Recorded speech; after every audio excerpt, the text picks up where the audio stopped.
Today, C-SPAN is the political network of record on the 3 C-SPAN television networks, C-SPAN Radio, and a video-rich website, cspan.org.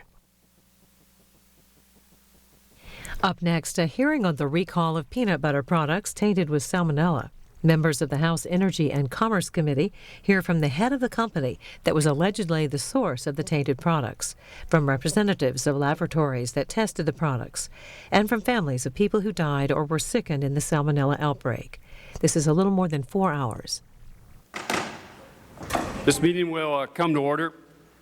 First, I want to take the opportunity to welcome all of our new and returning members to the subcommittee. I'm honored to be able to serve as chairman for another term.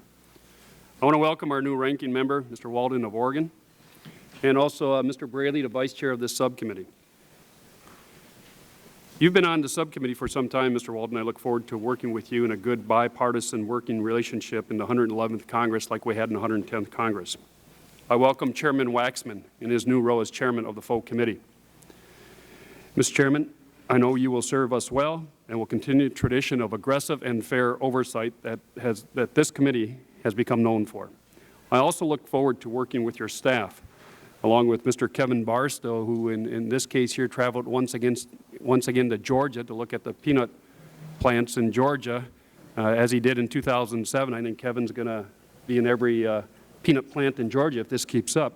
So I want to thank Kevin and Scott Schlegel and the whole staff for all their hard work on this in preparation for today's hearing. I want to thank Chairman Emeritus John Dingell, the gentleman from my home state of Michigan, for his long and distinguished career in the House and here in the Energy and Commerce Committee. I must note today, in fact, the first resolution on the floor today, so members will be moving back and forth in and out of this committee to pay tribute to Mr. Dingell as being the longest-serving member in the history of the U.S. House of Representatives. He served more than 53 years and 2 months.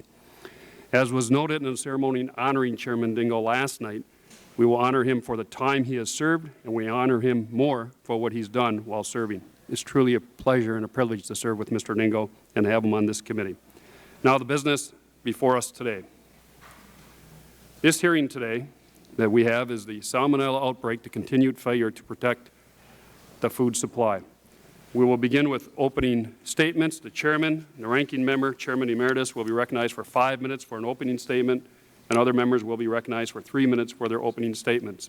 I should note there's a lot of interest in this hearing. We already have a statement submitted by the record with unanimous consent. Representative Sanford Bishop is here. He's from Georgia. He's had an interest in this. And also Mr. Barrow is here. Again, not part of the subcommittees, but he's here. But he's a member of the full committee. And same Mr. Green is here. So a lot of interest in this hearing. So I'll begin with the opening statement.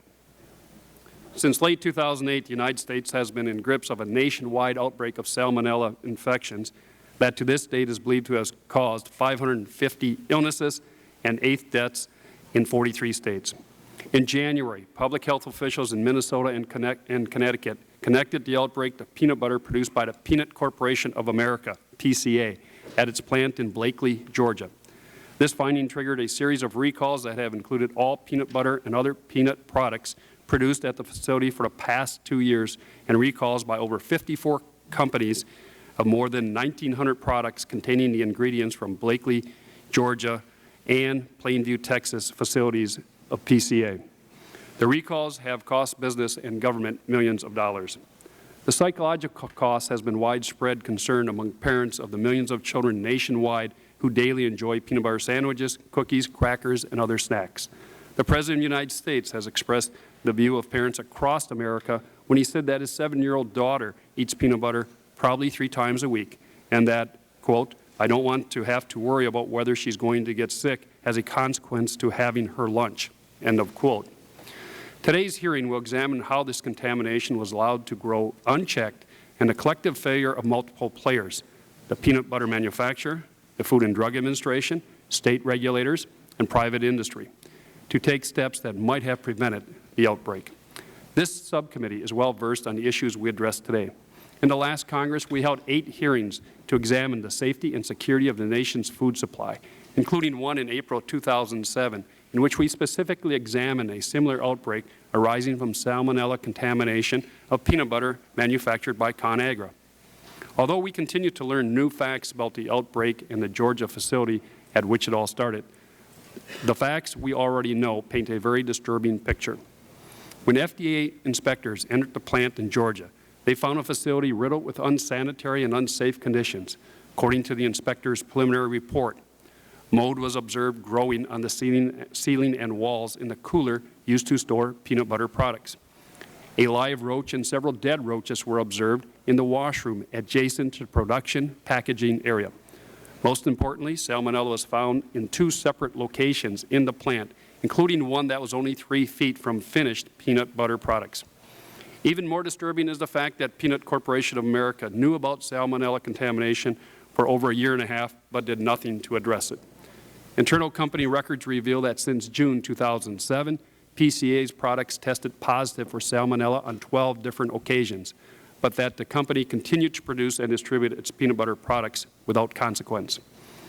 And we know that the multiple players had opportunities to report or detect the contamination, but failed to do so.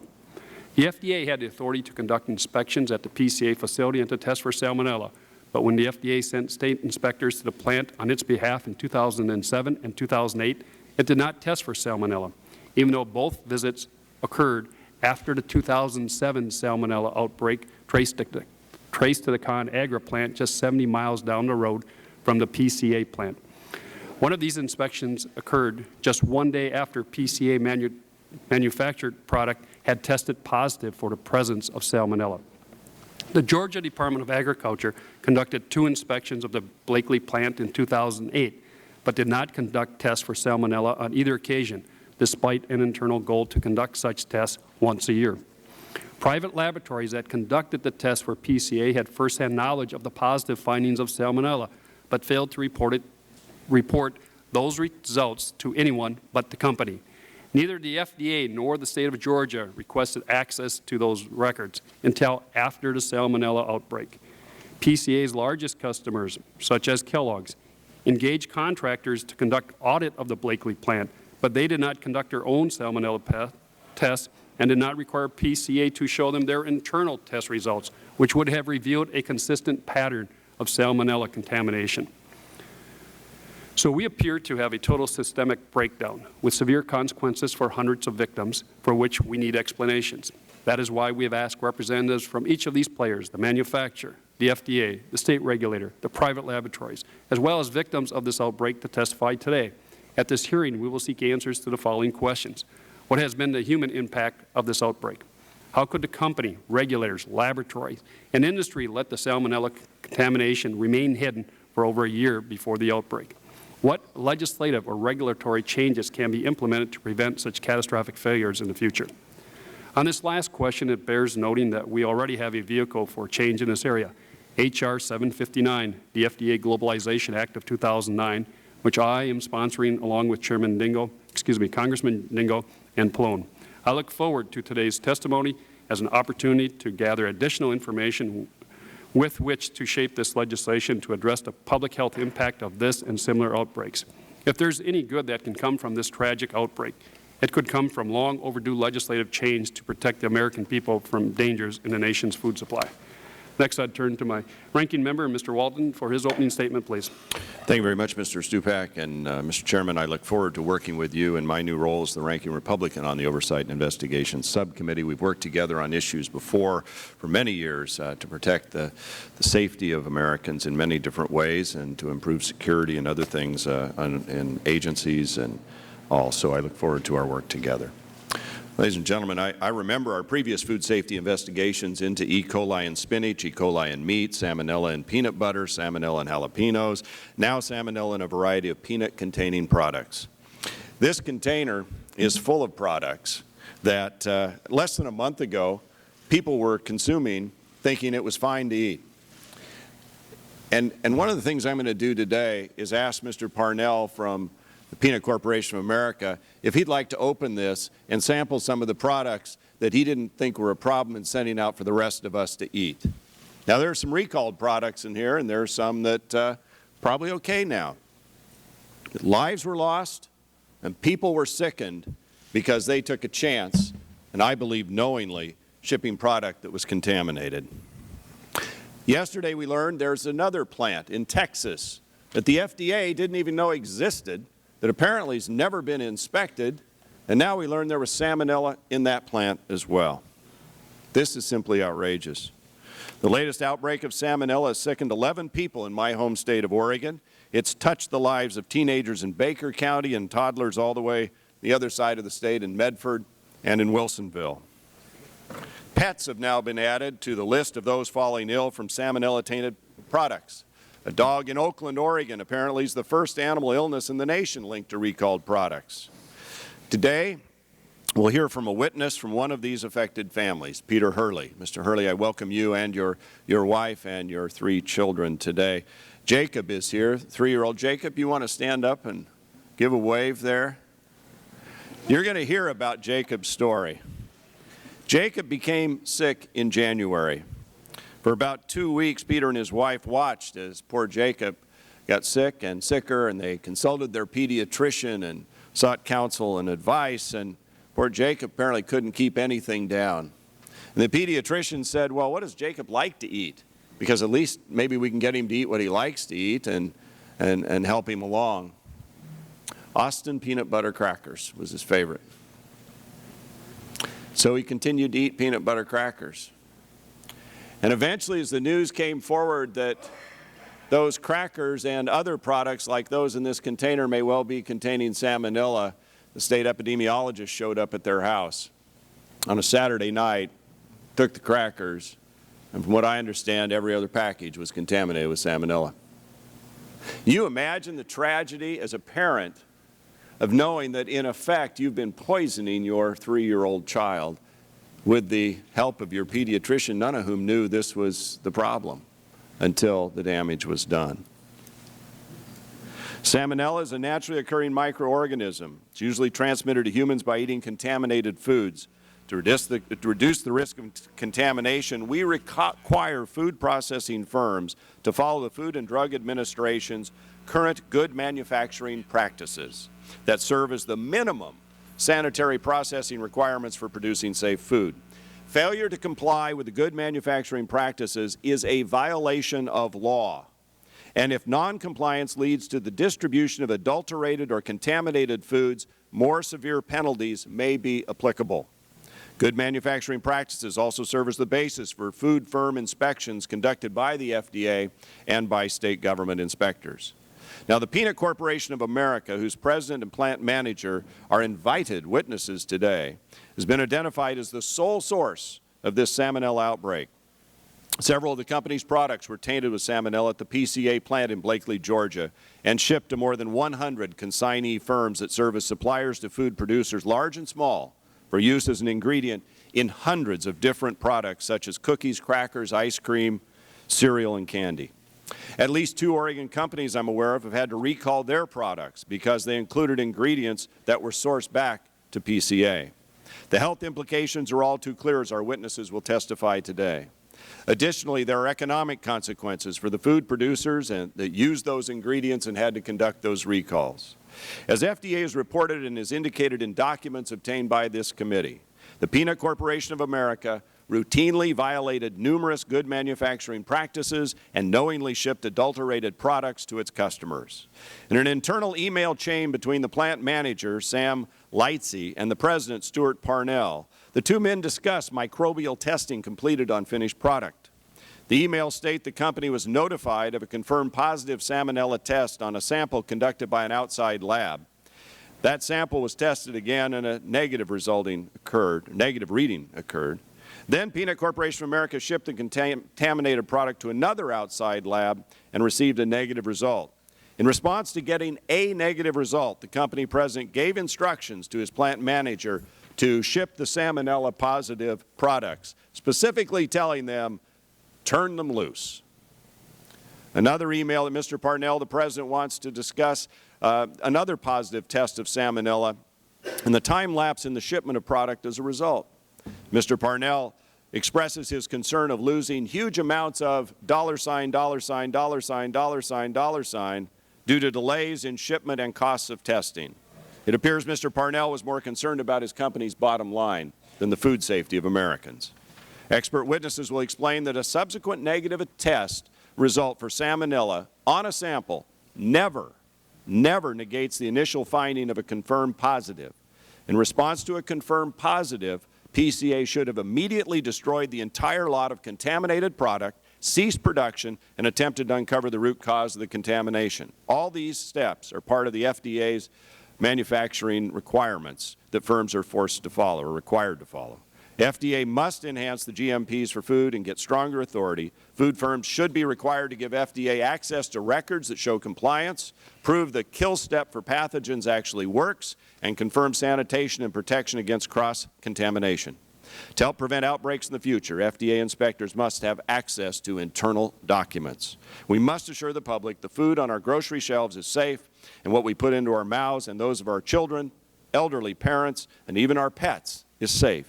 While Congress moves on legislation, our food safety agencies and food manufacturing firms can take immediate action to improve the production of safe food, and I suggest that we demand those actions now, Mr. Chairman. Thank you. Well, thank you, Mr. Walden. I suggest you keep your contaminated products on your side of the aisle. That would be a new way to get back in the majority, but we'll pass on that. Mr. Waxman, opening statement, please, sir. Thank you very much, Mr. Chairman. I'm pleased to see you're continuing your aggressive oversight on the issues of food safety, and I'm pleased also to see that you're working with our counterparts on the Republican side, especially Ranking Member Walden, to do this on a bipartisan basis. There's no partisanship when it comes to questions of food safety. We are shocked at what's been going on in this country on food issues. And what this committee needs to do is to find out the truth, hold people accountable, and make sure it doesn't happen again. For too long, people have been worried about this, and they want to know what's happening and who's responsible. Well, we're going to hear in this first panel that those who most often pay the price are the young, the elderly, and the infirm, because these tainted products distributed by the Peanut Corporation of America were sent to elementary schools, nursing homes, hospitals, and even FEMA meal kits handed out in the wake of the Kentucky ice storms. We're going to hear today the results of our subcommittee's investigation, and we've obtained documents that I'd ask unanimous consent be made part of the record. Without objection. These documents obtained by our subcommittee are very disturbing, because what they show is that this company cared more about its financial bottom line than it did about the safety of its customers. Last September, for example, PCA was notified by a private lab that its products had tested positive for Salmonella. This wasn't the first positive test the company received, and it may not be the last. In response, the president of the company sent an email. Stuart Parnell was complaining that the positive Salmonella tests were costing them huge amounts of money. And I see on the screen that we're flashing up this email. It's going to have a huge lapse in time from the time we pick up peanuts until the time we can invoice. Well, even after FDA began investigating in January and forced the company to recall some products, PCA's first concerns were financial. On January 19th, Mr. Parnell sent an email pleading with the FDA officials to allow the company to keep doing business. He wrote that they desperately at least need to turn the raw peanuts on our floor into money. He assured the FDA that these peanuts would be cooked and further processed by their Texas facility. This Texas facility is the same one that was shut down yesterday after Salmonella was found there, too. The subcommittee also obtained documents that appear to show that Mr. Parnell was not forthcoming about his company's past. Despite multiple records showing positive Salmonella tests over 3 years, he wrote an email to his company's employees on January 12th asserting flatly that, quote, "We have never found any Salmonella at all." And he blamed the news agencies. They're looking for news stories that are going to scare people about the cause of this food sickness outbreak. The subcommittee obtained statements from an official at one of the private labs used by PCA to test for Salmonella. The lab official reported that PCA's plant manager in Georgia, Sam Lightsey, admitted to shipping products before receiving lab results. The official stated, quote, "When I called Mr. Lightsey in early October 2008 to give him the serology reports that JLA obtained from Diebel Lab for the confirmed Salmonella, he paused and said, uh-oh, or something to that effect, and then told me he had released the products for shipping. When I asked him if he could get it back, he said it was on track, it was on a truck heading to Utah," end quote. Well, this lab official also informed us that PCA stopped using its services because it received too many positive tests. The official stated, quote, "I called Mr. Lightsey to follow up on the recent discussion regarding the confirmed positive, and he confirmed that because of the high coliform results, they're going to send samples to a different lab," end quote. Well, Mr. Chairman, I want all these documents to the record. I want them to be made public. I hope at this hearing we're going to be able to find out more about the actions of these these PCA officials. I look forward to the hearings from the labs that conducted these tests, as well as the state and federal officials in charge in overseeing this company. And I also want to extend my condolences to the victims and family members of victims who are here today. We've got to find out the truth. We've got to hold people accountable, and we've got to make sure that this doesn't continue in the future. Thanks for your hard work and the aggressive oversight that I know you're committed to. Yield back the time. Thank you, Mr. Chairman. I next turn to Mr. Barton of Texas for an opening statement. Thank you, Mr. Chairman. Today you're going to see Congress at its best and at its worst. This subcommittee hearing is Congress at its best. We have an issue that affects the public health and safety of the American people.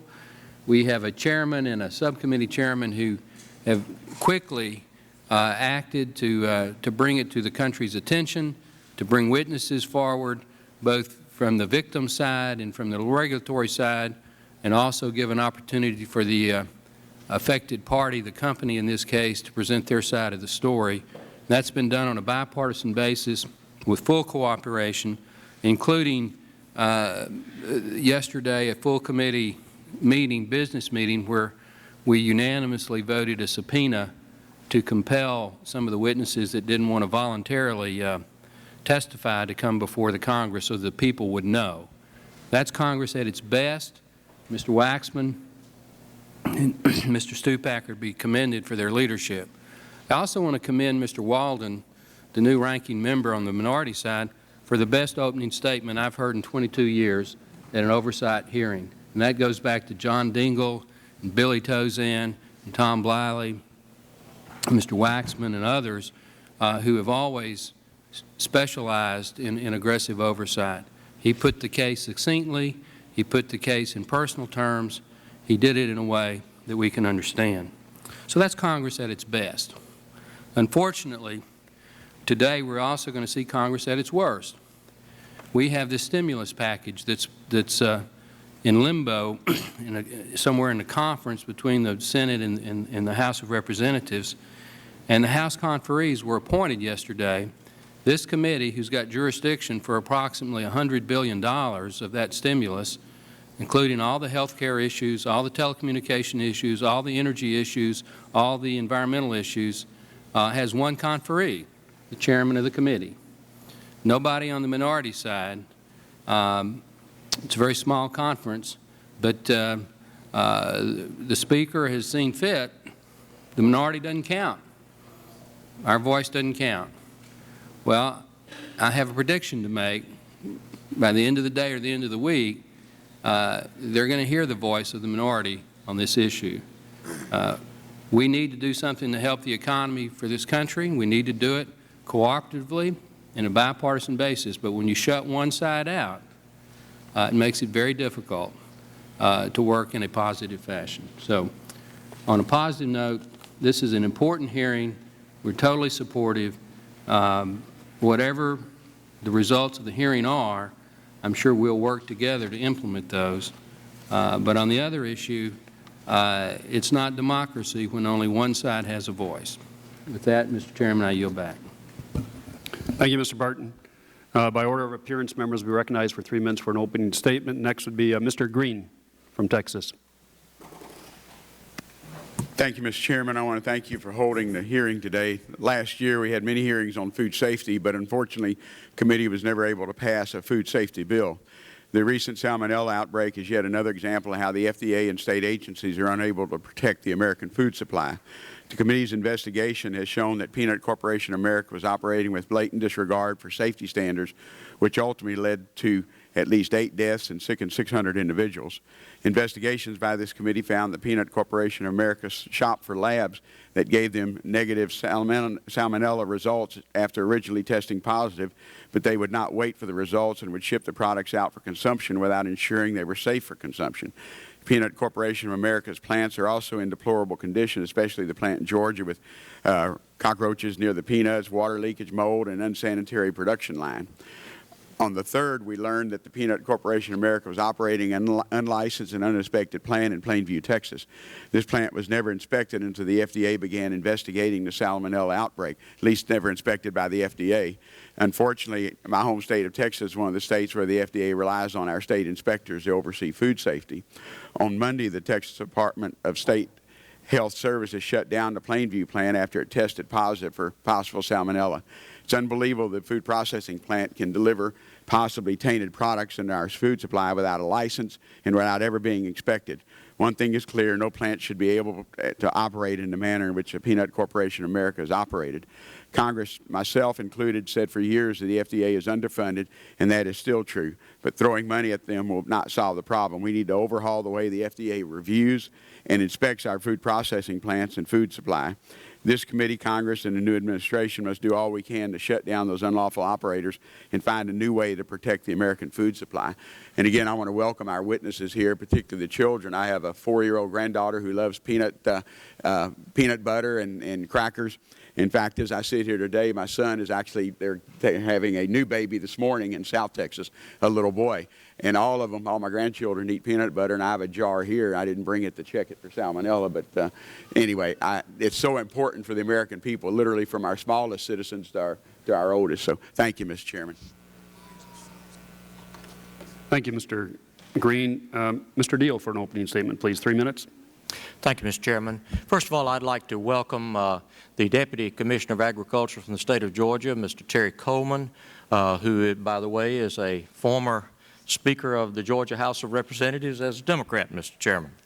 And also Mr. Oscar Garrison, who is the Assistant Commissioner of Agriculture of the Georgia Department of Agriculture, who's going to testify on one of our panels.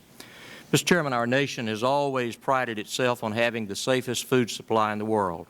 This confidence is founded on the hard work of those who grow, process, package, and deliver our food, coupled with the oversight and inspections provided by the federal agencies such as FDA and USDA, working with their comparable state regulatory authorities. Let no one misunderstand, however. We are all outraged by the alleged violations of law and common standards of safety, which are the focus of this hearing. And our sympathy goes out to those who were injured and to those who have suffered losses. Although I am a resident of the state of Georgia, where the production of peanuts is a vital part of our state's economy, there will be no statements of provincial protectionism from me, for it is those who are closest to the problem that are the most infuriated by it.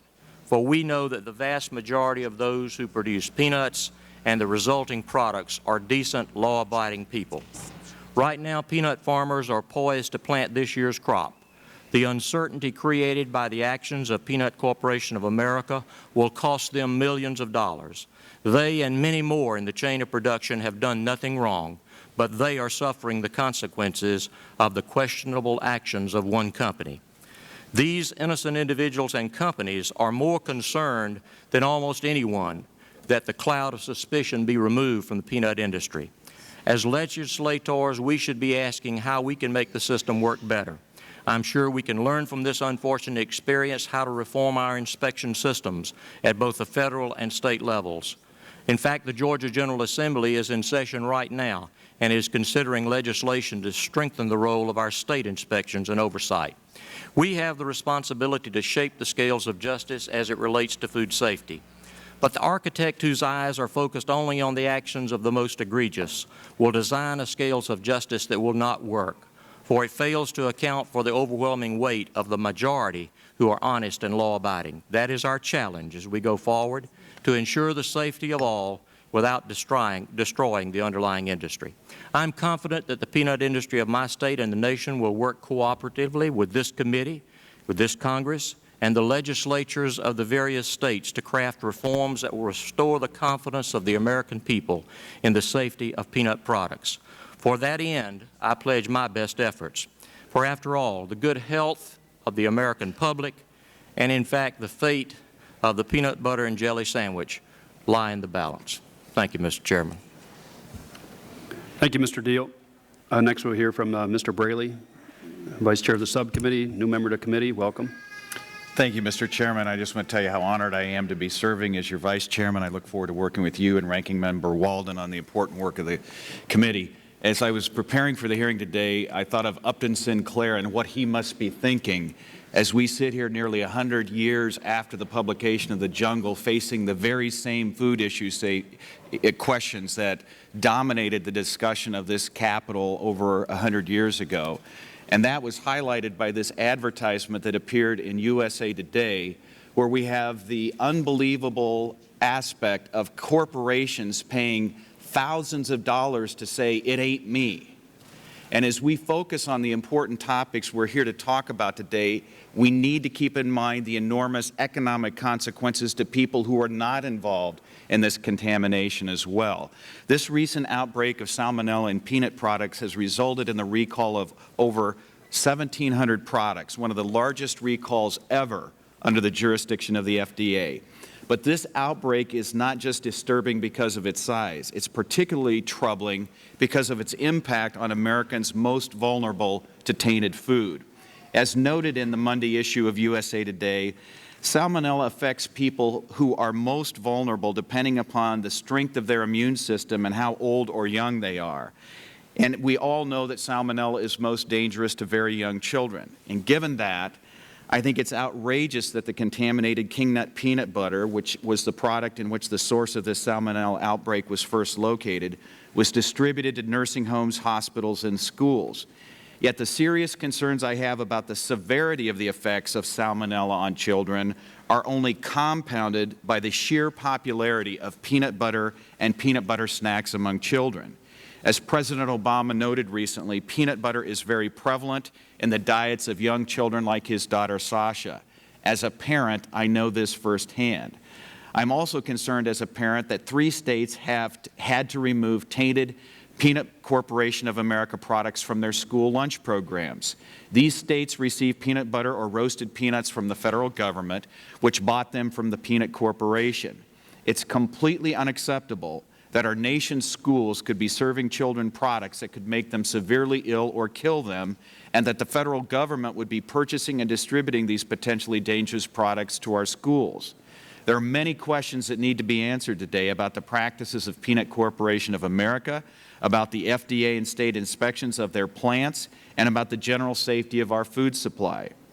One thing that's clear is that we need to be doing a much better job of protecting Americans, particularly children and other vulnerable populations, from unsafe food products. I look forward to hearing the testimony of the witnesses and hope that this hearing will help to determine what Congress needs to do to prevent these outbreaks in the future and ensure the safety of our nation's food supply. Thank you, Mr. Braley. Mr. Gingrey for an opening statement, please. I guess he's not there. How about Mr. Burgess for an opening statement? Order of appearance we've been going by. Mr. Burgess. Thank you, Mr. Chairman. Mr. Chairman, it seems like we've been here before. We've previously established that there are serious problems within the FDA. In the last Congress, we had 16 FDA-related hearings. And now we begin a new session of Congress with a hearing on the Food and Drug Administration and their role in inspecting the Peanut Corporation of America, the source of over 553 Salmonella-related illnesses and at least 8 deaths. Mr. Chairman, this is like a bad movie, and we've all read the script before. In 2007, we investigated the Food and Drug Administration's role with ConAgra and the Salmonella illness in their peanut-based products. And just like today, in 2007, it was the state of Georgia, which was the source of the Salmonella in peanut-based products. So it's not just a bad movie script, it's a deadly one. And it's got the same theme, Salmonella, the same actors, the Food and Drug Administration, the state of Georgia, but with one crucial difference. This time, there's the possibility of criminal activity by the Peanut Corporation of America. And we know that the Peanut Corporation of America engaged in deliberate misconduct in this case. We know that the Peanut Corporation of America not only retested salmonella-positive batches of peanut products, they intentionally shipped the products to their unsuspecting clients. At least 75 companies, 16 different food categories, make over 1,000 types of consumer foods with peanut products made by the Peanut Corporation of America, and then they put them in front of the whole world for our consumption. It's no wonder in the past month, it seems like almost on every newscast at the top of every hour, we're notified of yet another recall, of yet another product, creating yet another crisis, a crisis in an already troubled economy. Mr. Chairman, this is a deliberate act that's almost astonishing in its cruelty. It's a violation not only of the trust of the American consumer, but also of their business partners. The president of the Peanut Corporation of America could give us answers, should give us answers, but we won't get them today because it's my understanding that individual is going to plead his Fifth Amendment rights. But boy, I'd love to ask, how did you think this was going to work out for you? I also continue to be troubled by how much the Food and Drug Administration needs our attention and modernization. They need more powers like the mandatory recall power, which I have previously advocated, as well as the power to retrieve all records for any food company being investigated. But no matter how much we change and demand greater action and accountability from the Food and Drug Administration, we can only hold the Food and Drug Administration accountable for the laws that are there. And then businesses like the Peanut Corporation of America, they violate not just the law, but the fundamental tenets of their business practices. It's not any longer about following the rule of the FDA. It's just about being a good citizen of the world. So for me, yeah, it's time again to focus on the Food and Drug Administration and how we need to work on the Food and Drug Administration and help it in its mission. But we also should focus on punishing the bad actors in this case. Mr. Chairman, now it's a criminal matter. And although we need to work to continue to modernize the FDA by giving them the money and the power they need to continue to protect our citizens, you know, there's not a night that goes by, it seems, that Lou Dobbs doesn't end his newscast by saying, doesn't anyone deserve a government that works? And that's not just a rhetorical question, Mr. Chairman. Mr. Chairman, let me ask that this committee answer Mr. Dobbs in the affirmative. Let's make it unambiguous. Let's make it a bipartisan affirmative. And let's also commit that from this hearing forward, we'll make our actions match our rhetoric. And I'll yield back. Thank you, Mr. Burgess. Ms. Christensen for an opening statement. Welcome to the committee. Thank you, Mr. Chairman, and good morning, Chairman Waxman, Chairman Stupak, Ranking Member Barton, and Walden. This is my first hearing with the Committee on Oversight and Investigations, and I'm glad to be here, but I'm really sickened by the reasons that we're meeting this morning. The recent Salmonella outbreak, though, demonstrated clear and serious deficiencies in our country's food safety system, some based on century-old legislation. And so this hearing is very important to fixing the problems that cause so much preventable illness and the 8 deaths that should not have happened. So thank you for holding it. And thank you also to those who are here to testify, especially the families of those who suffered because of the unscrupulous, likely criminal business practices and the fact that our government failed you. I extend condolences to the Almer and Toussaint families, and to Mr. and Mrs. Hurley. We're glad to see that Jacob is well enough to be here with us today. For the past several months, we've heard countless reports about the Salmonella outbreaks, and with each story and each investigation, we learn a bit more about how many gaps there are in our nation's processes to ensure food safety. We've also learned how key agencies, such as FDA, lack the authority, resources, and oversight that they clearly should have to ensure the safety of our food and the health of our family and our loved ones. Finally, we've learned about the tragic consequences that these gaps in food safety have on innocent lives, consequences that could have been avoided, should have been avoided, and consequences that I look forward to working with you, my colleagues, on this committee to avoid in the future. Thanks to Mr. Dingell, Mr. Pallone, and Mr. Stupak, who've already launched an effort that is heading us in the right direction with the introduction of H.R. 759, the Food and Drug Administration Globalization Act of 2009, which I am proud to co-sponsor. Through provisions which empower the FDA with additional resources and mandatory recall authority, as well as oversight over and access to the safety plans that food service facilities establish, as well as access to those tests that are conducted to measure safety and inspection records, we are finally on a better path to prevention. We know those measures are too late for the precious lives that have been lost and the others that were put in jeopardy, lives of some of our more vulnerable people, those in nursing homes, hospitals, and schools, all because we had to wait for a company to initiate the recall of a product that they knew was tainted, that they knew was would make people sick, just to protect their profit margins. There's plenty of blame to go around because many balls were dropped. The only blameless ones in all of this are the individuals who died, those who got sick, and their families and loved ones. If for no one else, let this hearing be about them, and let the lessons we learn and the next steps we take ensure that their suffering is not forgotten. Thank you, Mr. Chairman. I yield back the balance of my time. Thank you. Mr. Radonovich for opening statement, please. Thank you, Chairman Barton and Ranking Member Walden. Also, I want to thank Mr. Waxman and Mr. Barton for holding this important hearing on the outbreak of Salmonella in peanut products. As a representative of one of the largest agricultural producing districts in the nation, I'm keenly aware of the importance of food safety as a public health hazard and also as an issue of national security. However, what truly makes me more concerned about food safety, it's not so much my role as a member of Congress, but as a father of a 10-year-old boy who happens to love peanut butter and jelly sandwiches. Parents these days have so many things to worry about. It's unfortunate that peanut products, which are often a staple in the diet of a 10-year-old boy, have been added to this list. Even with the best parenting in the world, there are some things that are out of our control as parents. My wife and I can choose to avoid packing my son peanut products in his lunch, but that doesn't stop him from trading his granola bar for trail mix that has salmonella-tainted peanuts in them. My condolences go out to those who have lost your loved ones and to those who have been tragically affected by the Salmonella outbreak. It was an unavoidable situation, and I'm looking forward to hearing the testimony from the witnesses and learning how Congress can help prevent situations from reoccurring. So I look forward to the hearing, what we might learn from it, and Mr. Chairman, I yield back. Thank you. Ms. Sutton, for an opening statement, 3 minutes. Welcome to the committee. Thank you, Mr. Chairman. On Christmas Day, my local newspaper had a story about a resident in a Summit County nursing home, that she was very ill. And on top of many other medical conditions, she suffered from fever, abdominal cramps, and diarrhea. Doctors diagnosed this woman with a case of Salmonella, and a few weeks later, she died.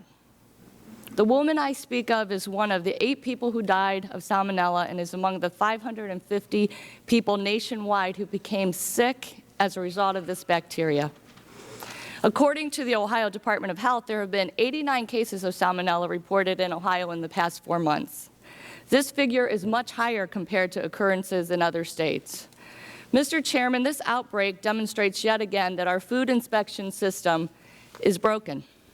The source of the Salmonella was traced to a factory in Georgia, as we've heard, called the Peanut Corporation of America, or PCA. And on multiple occasions, PCA's peanut products have tested positive for Salmonella. PCA still ship their products to schools, nursing homes, and stores despite that. Now there is a document on the FDA website with 288 pages worth of recalled products that include peanuts. The negligent practices in this food manufacturing plant is unacceptable, and the government must do more to protect Americans. Regulatory agencies like the FDA, they need more power, and they must execute more power and oversight to prevent another catastrophe like this. This is why I reintroduced the Protect Consumers Act. This bill is very simple. It would give the FDA mandatory recall authority over food products. Mandatory recall authority is only one of the critical steps, and there are other bills out that are equally important and more comprehensive, but just taking this simple step is a step that we should pursue with haste. Currently, the FDA is forced to rely on the company at issue to do the right thing, and we know that that isn't a good way to operate. I look forward to hearing from PCA to learn why they continue to sell their contaminated products. I'm also eager to hear from government officials to learn about their role in the recall. And I look forward to working with my colleagues here on the committee to fix our broken system so that America's families can trust that the food they are eating is safe. That's not too much to ask. Thank you. Thank you. Ms. Blackburn for an opening statement, please. Thank you, Mr. Chairman. Thank you for the hearing, and I want to thank our witnesses for taking their time to come before us today. As you have heard, FDA review and oversight is not new to this committee. This is something that we have gone over and over and over during my 4 years on this committee.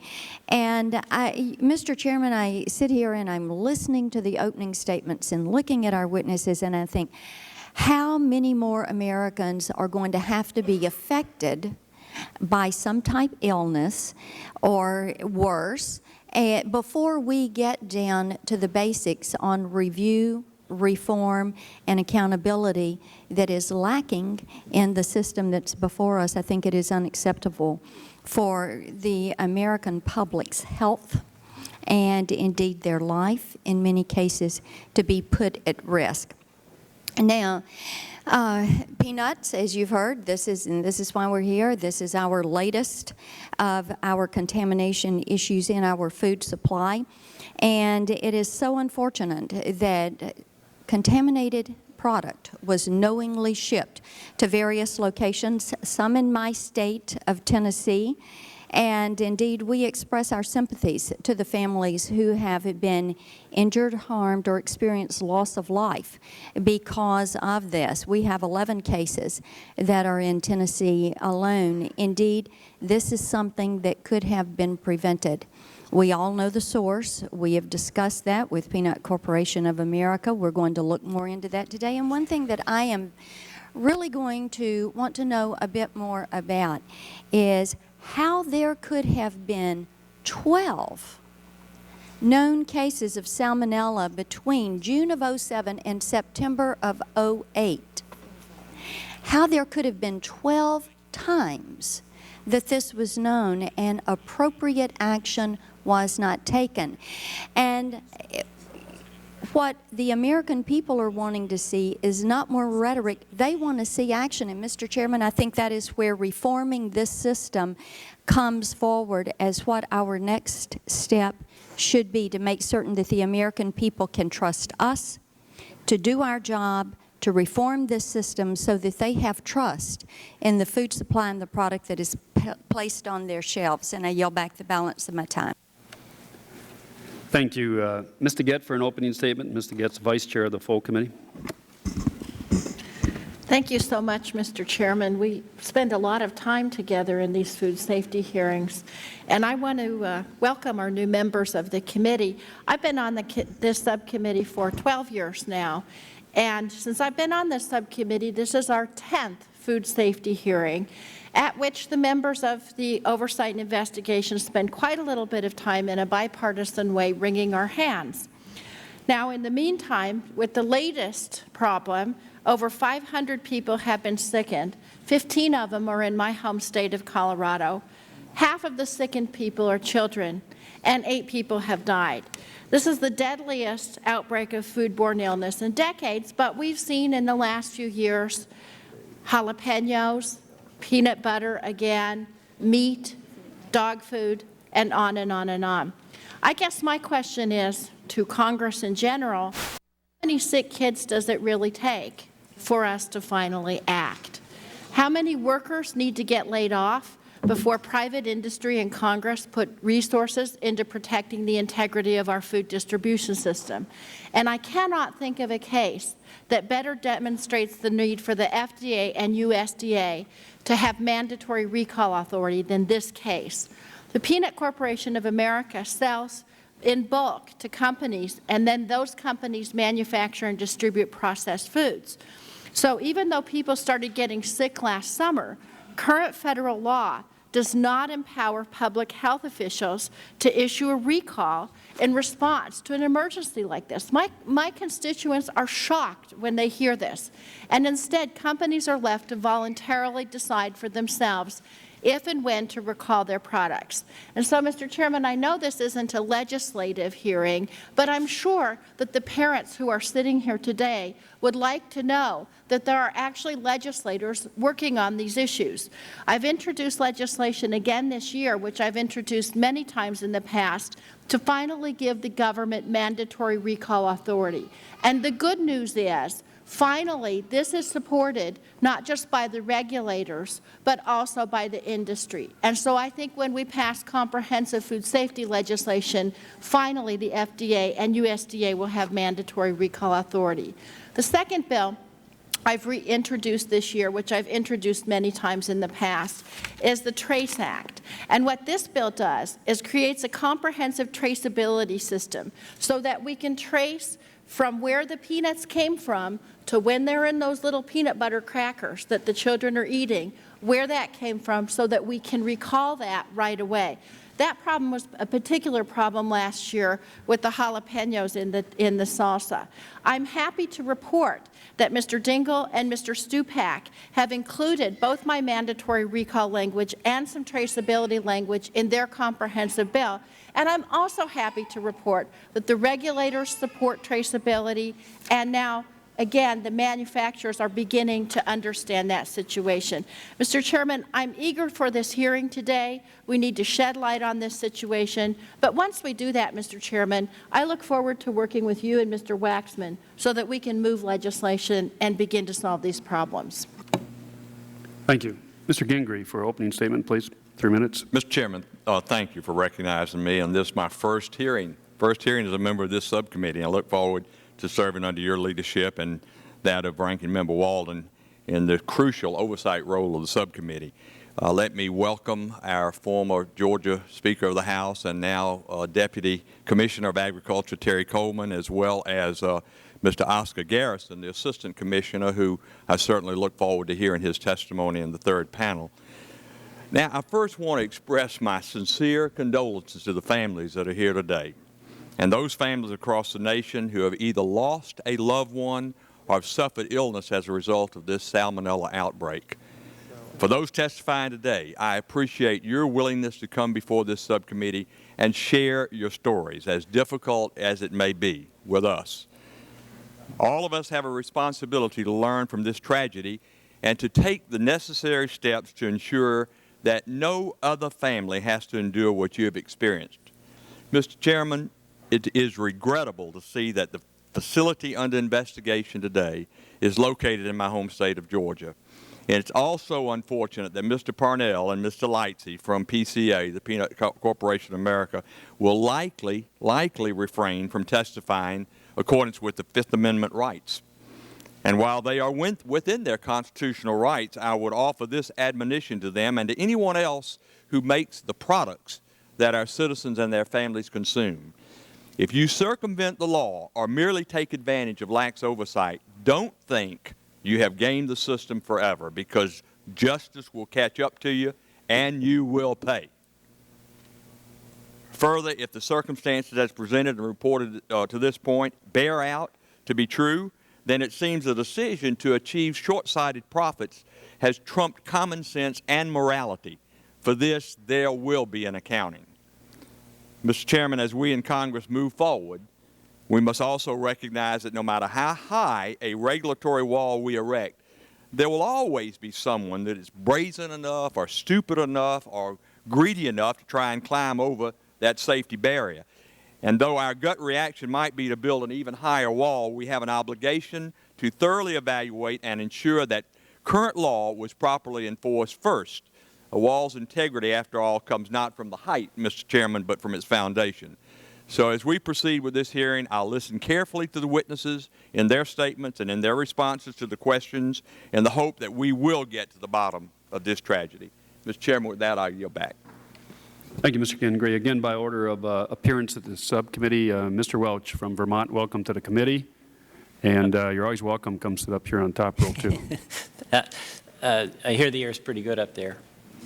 Thank you very much. I want to echo what Mr. Gingrey said and express my condolences. And believe me, it's very kind of you to come here, and it makes a real difference that you're willing to share your stories, painful as it is. And I apologize that we've added to your burden by making you sit through so many opening statements. But, you know, I've been listening to them too, and there's something that I find quite heartening in this. We all agree that what Peanut Corporation did was despicable and outrageous, and they should be held to account. But what you, as parents, as sons, have a right to expect from your government is that we have systems in place that give you the assurance that when you buy food, it's safe. It's as simple as that. And obviously, there's nothing worse as a parent to see a child who is sick and you don't know what the outcome is going to be, or to lose a parent before his or her time. And I'm heartened by what I've heard today from the members of this committee. And also, I was earlier at the meeting of the whole committee when I heard our chairman, Mr. Towns, and our ranking member, Mr. Issa, both express the commitment to having vigorous oversight. And that doesn't change just because we've had a new change in administration, because there are unscrupulous folks out there who, for a quick buck, will put in peril people that you love. And it's our mutual responsibility to do every single thing we can to have systems in place that give you the assurance that the food you buy is safe. And what you're doing, and we so appreciate, is you're coming forward with your personal story that makes it real, that makes it vivid, and that's at some personal inconvenience and pain to you. So I join my fellow committee members in thanking you for your service. Thank you, Mr. Welch. Mr. Sullivan, for an opening statement, 3 minutes. And welcome to the subcommittee. Thank you.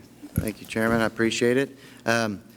As a new member of the Oversight and Investigation Subcommittee, I would like to thank Chairman Stupak and Ranking Member Walden for holding this hearing this morning. It is an honor to be named to this prestigious subcommittee. I'm pleased to be part of this important discussion on food safety and look forward to working with each of you as we move forward in the 111th Congress. Unfortunately, the Salmonella outbreak has hit my state of Oklahoma. According to the Oklahoma Department of Health, 3 adolescents contracted Salmonella due to the tainted peanut butter. One of those adolescents was from Rogers County, which borders my district. Fortunately, they are all recovered, but this serves as a reminder that we must take every precaution necessary to keep our food safe. In late 2008, the Center for Disease Control identified an outbreak of Salmonella affecting 600 people in 43 states, with the recent outbreak perhaps contributing to 8 deaths. This is an issue that affects each and every one of us, our friends and our families. It is clear that the food companies and the FDA have a shared responsibility in keeping our food supply safe and secure, and I look forward to their recommendations on how to do that in light of the recent Salmonella outbreak. Thank you in advance to our panels before us today, and my condolence to those who have lost loved ones in this unfortunate incident. I look forward to the hearing and testimony of our witnesses to get to the bottom of this incident, and I yield back the balance of my time. Thank you, Mr. Sullivan. Mr. Markey, member of the subcommittee, for a statement, please. Thank you, Mr. Chairman, very much, and thank you so much for having this hearing. Peanut butter is a classic American food enjoyed by young and old alike, and when it is contaminated by a dangerous pathogen, it is something that sends chills through every family in America, because there are few things more American than peanut butter. Perhaps baseball, of course, but this week we learned that there, too, there was a positive test for steroids, and Salmonella poses a serious health risk as well. So this requires an ongoing effort by this Congress to ensure that in all of these areas that there is no contamination of these things that Americans take for granted as being American. Peanut butter goes well with jelly, but not with Salmonella. Peanut butter was probably half of my diet as a child. It's one of those foods that is really good for you and tastes great too. But now mothers and fathers across America are worried about Salmonella and don't know what to put in their kids' lunches. This is not good for our country. More than 1,800 food products have been recalled, including crackers, snack bars, cookies, and all sorts of other items made with peanut butter that may contain the disease-causing bacteria. Salmonella already has had an impact on hundreds of families. The FDA, under the Bush administration, failed to take steps necessary to ensure the safety of our food supply. We learned once again with this recall that mandatory authority is required. When it comes to food safety recalls, we need mandates and not maybes. We cannot run the risk that we will see families across this country once again afflicted with this kind of a problem. The families who testify here today, and we thank you for that, represent millions of other frightened families across this country. And your story is their story. Your story represents this fear that a parent can be lost, that a child can be sickened by a product which they assume is safe because the Federal Government is ensuring that it is safe by putting the fear of the government into the hearts of those that produce products like peanut butter and peanut butter-related products. That did not exist, and that is why you are here today. We thank you for your courage in testifying today. I can promise you that your testimony today will result in the changes that will protect millions of families in our country. I yield back the balance of my time. Thank you, Mr. Markey. Ms. Schakowsky for an opening statement, please.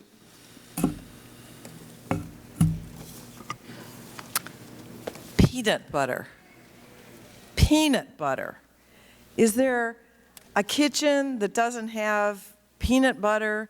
Is there a lunchbox that doesn't have peanut butter sandwiches at some point? It is actually more American than apple pie. About it, though, But what I really find amazing is that it was known.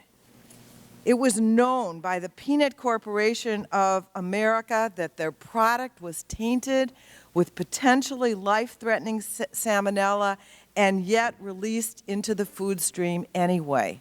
How could that possibly happen? The only explanation is they thought, based on some reality, given the lax regulation of the last administration, that they would get away with it.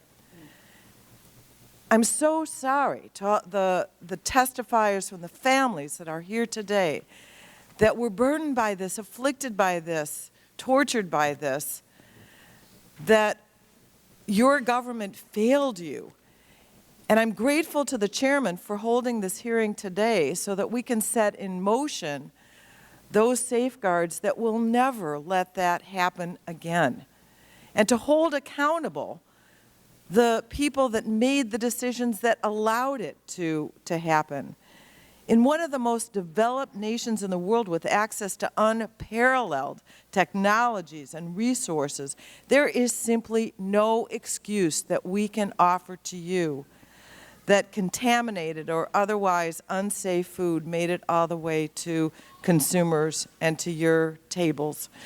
I've been a food advocate, safety advocate since 1969 when a young group of housewives got together to get freshness dates on food. We led a little housewives campaign that has resulted in dates, expiration dates, sell-by dates being on food throughout our marketplace.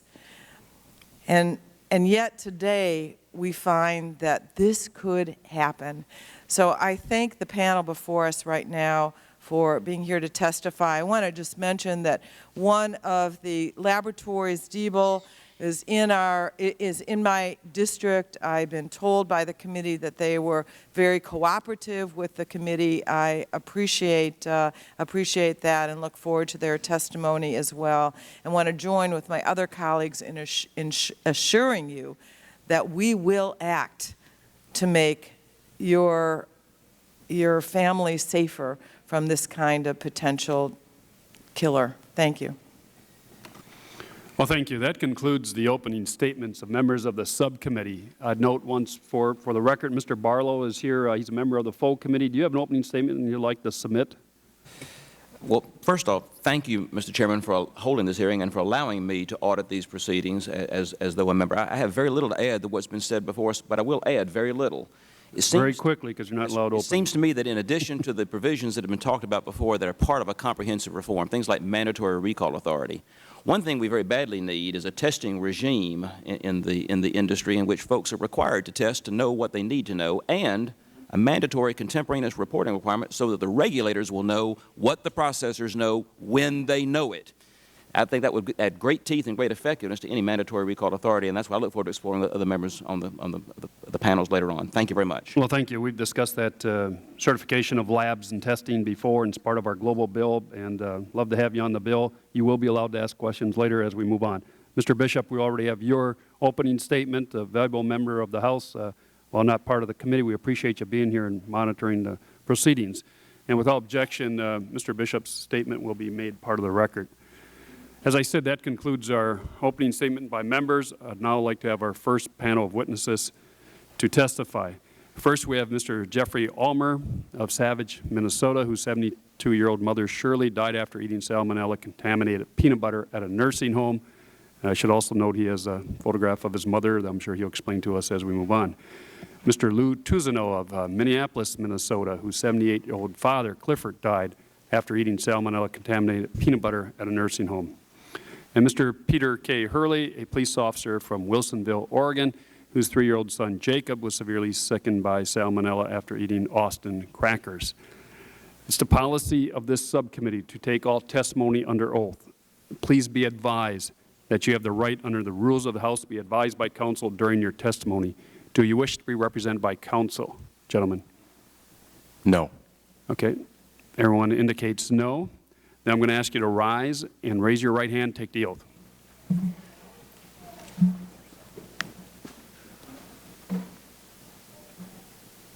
You swear or affirm the testimony you're about to give in this matter be the truth, the whole truth, nothing but the truth? I do. Let the record reflect that witnesses replied in the affirmative. You are now under oath. We will begin with your opening statement. If you don't mind, Mr. Ulmer, would you begin, please? 5 minutes opening statement. And we appreciate you all being here and coming here. Thank you, Mr. Chairman and committee members, for inviting me to testify today. My name is Jeff Ulmer, and I'm here today on behalf of the family of Shirley Ulmer, my mother, and as a member of STOP, Safe Tables Our Priority, a nonprofit organization that represents foodborne illness victims nationwide. My sisters, Vicki and Ginger, are also with me today. Shirley Ulmer had a lot of sisu, which in her Finnish heritage describes a person with spunk, fortitude, and determination. That's why her death on December 21st from, of all things, salmonella-contaminated peanut butter came as such a shock to our family. In May of 2007, Mom had a couple dime-sized spots of cancer diagnosed on her right lung. She decided to have it removed at the University of Minnesota and was subsequently diagnosed cancer-free. She took a family trip to Florida a year later to celebrate with her children and grandchildren, and it was such a joy to see her enjoying life after that terrible scare. Then in July 2008, she suffered a seizure and was diagnosed with a brain tumor. The prognosis was hopeful, and she was determined to do whatever it took to beat cancer for a second time. A second seizure robbed her of movement and speech capabilities. She underwent brain radiation and a gamma knife procedure. She was required to stay at the university hospital, but fought back through rehab and regained the use of her limbs and her speech, despite the diagnosis of some doctors. It was through sheer determination and a can-do attitude she overcame all of that, never complaining. One of her wonderful rehab nurses told me she was a shining light and said she was absolutely amazed at the recovery. Mom was released in early October to recuperate with her family and was once again declared cancer-free. She made plans. She bought Christmas presents. She wanted to get another puppy. She wanted to visit her sister Mary in Arizona, and she was looking forward to being around to watch her grandchildren grow up. Unfortunately, she suffered a urinary tract infection around Thanksgiving. and needed to check in short-term to a rehab care facility for treatment. Her short stay was supposed to end the Monday prior to Christmas, when she would then join the family for the holidays. She began to complain of stomach cramping and had diarrhea. There was a downward spiral from that point on. Our family was absolutely stunned to learn on the day before her scheduled release that doctors were giving her hours to live. It was very unexpected and equally hard to fathom how she could have gotten to this point. We were devastated as we ended up saying our tearful goodbyes and watching her last breaths on that Sunday. It was just after the New Year that my sister Ginger was informed by the Minnesota Department of Health about the positive test for Salmonella. A week before her death, she had unknowingly consumed salmonella-laced peanut butter while in her immune-compromised state of health. Cancer couldn't claim her, but peanut butter did. Now that we understood the cause of her death, our grief was replaced by anger as we struggled to accept this preventable tragedy. Our family feels cheated. My mom should be here today. Her death and the deaths of 7 others could have been so easily prevented if it were not for the greed and avarice of the Peanut Corporation of America. PCA appears to be more concerned with squeezing every dollar possible at the expense of sanitary conditions and sound food manufacturing processes. Every company needs to have a moral and ethical compass when producing the nation's food supply. In this absence, we need a cohesive regulatory system to serve as our safety net. Too often it's reactive, if at all. While they were not expecting to kill anyone, PCA now has the blood of 8 victims on their hands, along with the shattered health of a known 600 others, and they've devastated their own community with the unemployment. Their legacy is now that of a company that did what it could get away with until their shoddy practices has led to the nation's largest recall. Their behavior is criminal, in my opinion. I want to see jail time, and I want to see them serve nothing but the putrid sludge they've been troweling out. I don't believe anyone in this country buys all the protests of innocence they've been saying.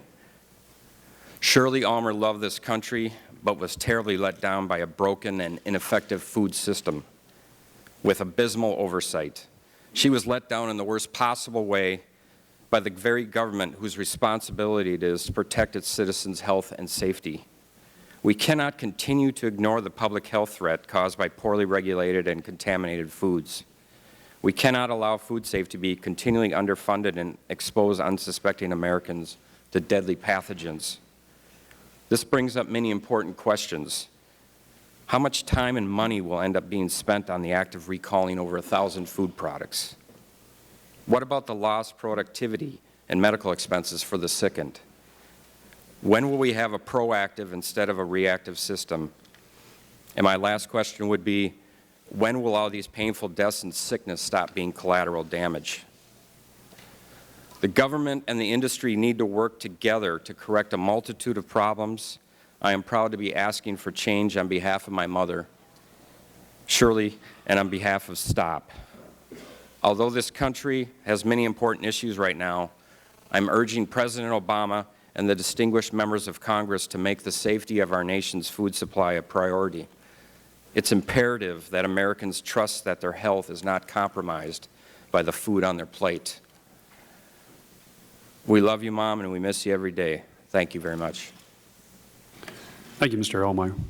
Mr. Tusnell, your opening statement, please. If you want to submit a longer statement for the record, it will be included. But if you would, please, Mr. Tusnell. Before I begin, Mr. Chairman, could you please start the video over here to my left, please?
Mr. Chairman, members of the committee, my father was a highly decorated Korean War veteran. He fought in many difficult battles in his years in Korea and was awarded 3 Purple Hearts for his valor. He faithfully served his country for over 22 years, and he loved every minute of it.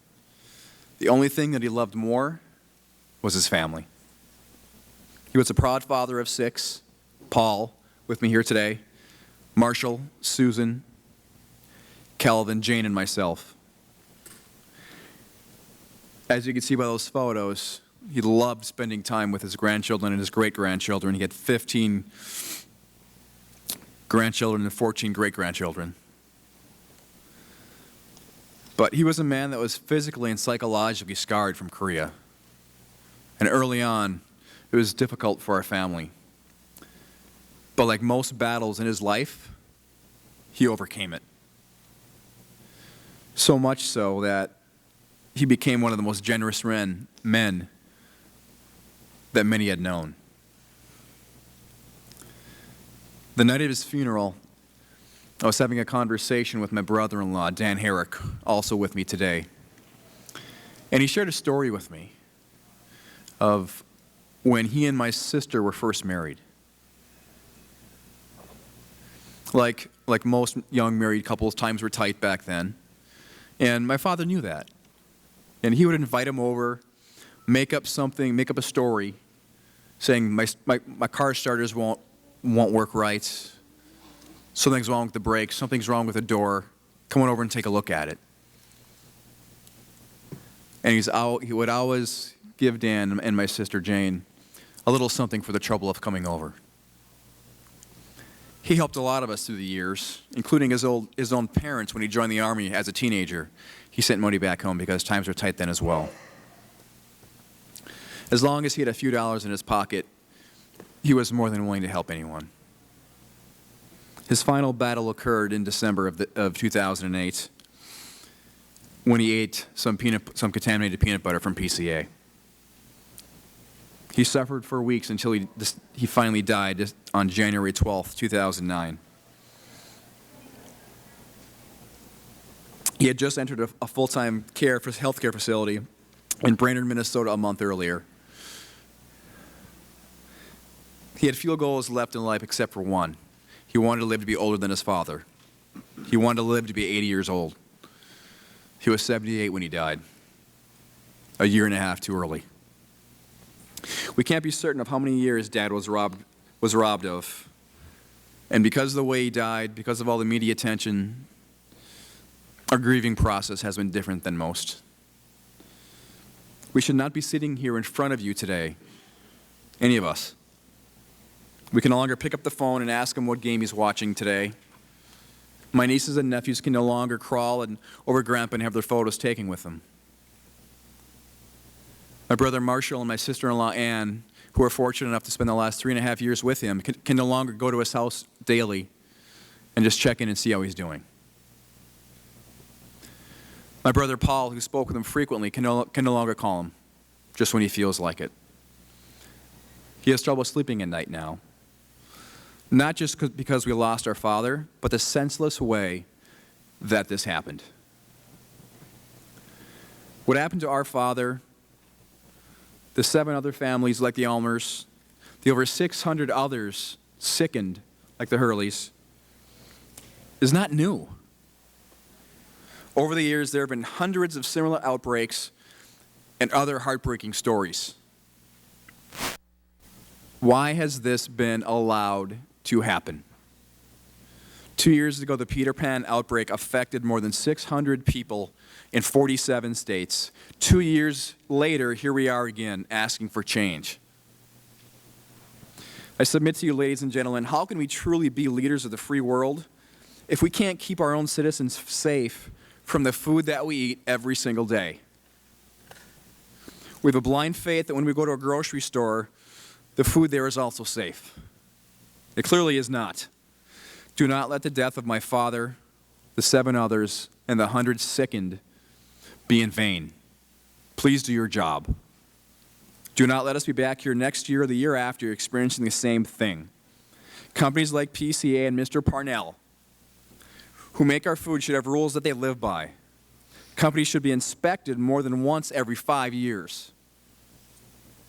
Companies should not be allowed to shop around for lab results. Companies like King Nut should not be allowed to slap a label on their product they received from a factory that they know nothing about, never visited, nor even ever inspected once. The FDA should also have the right to recall contaminated food themselves and not wait for companies to do so on their own. We can't allow the number of FDA inspectors and inspections to continue to decline. My father was a good man. He faithfully served his country.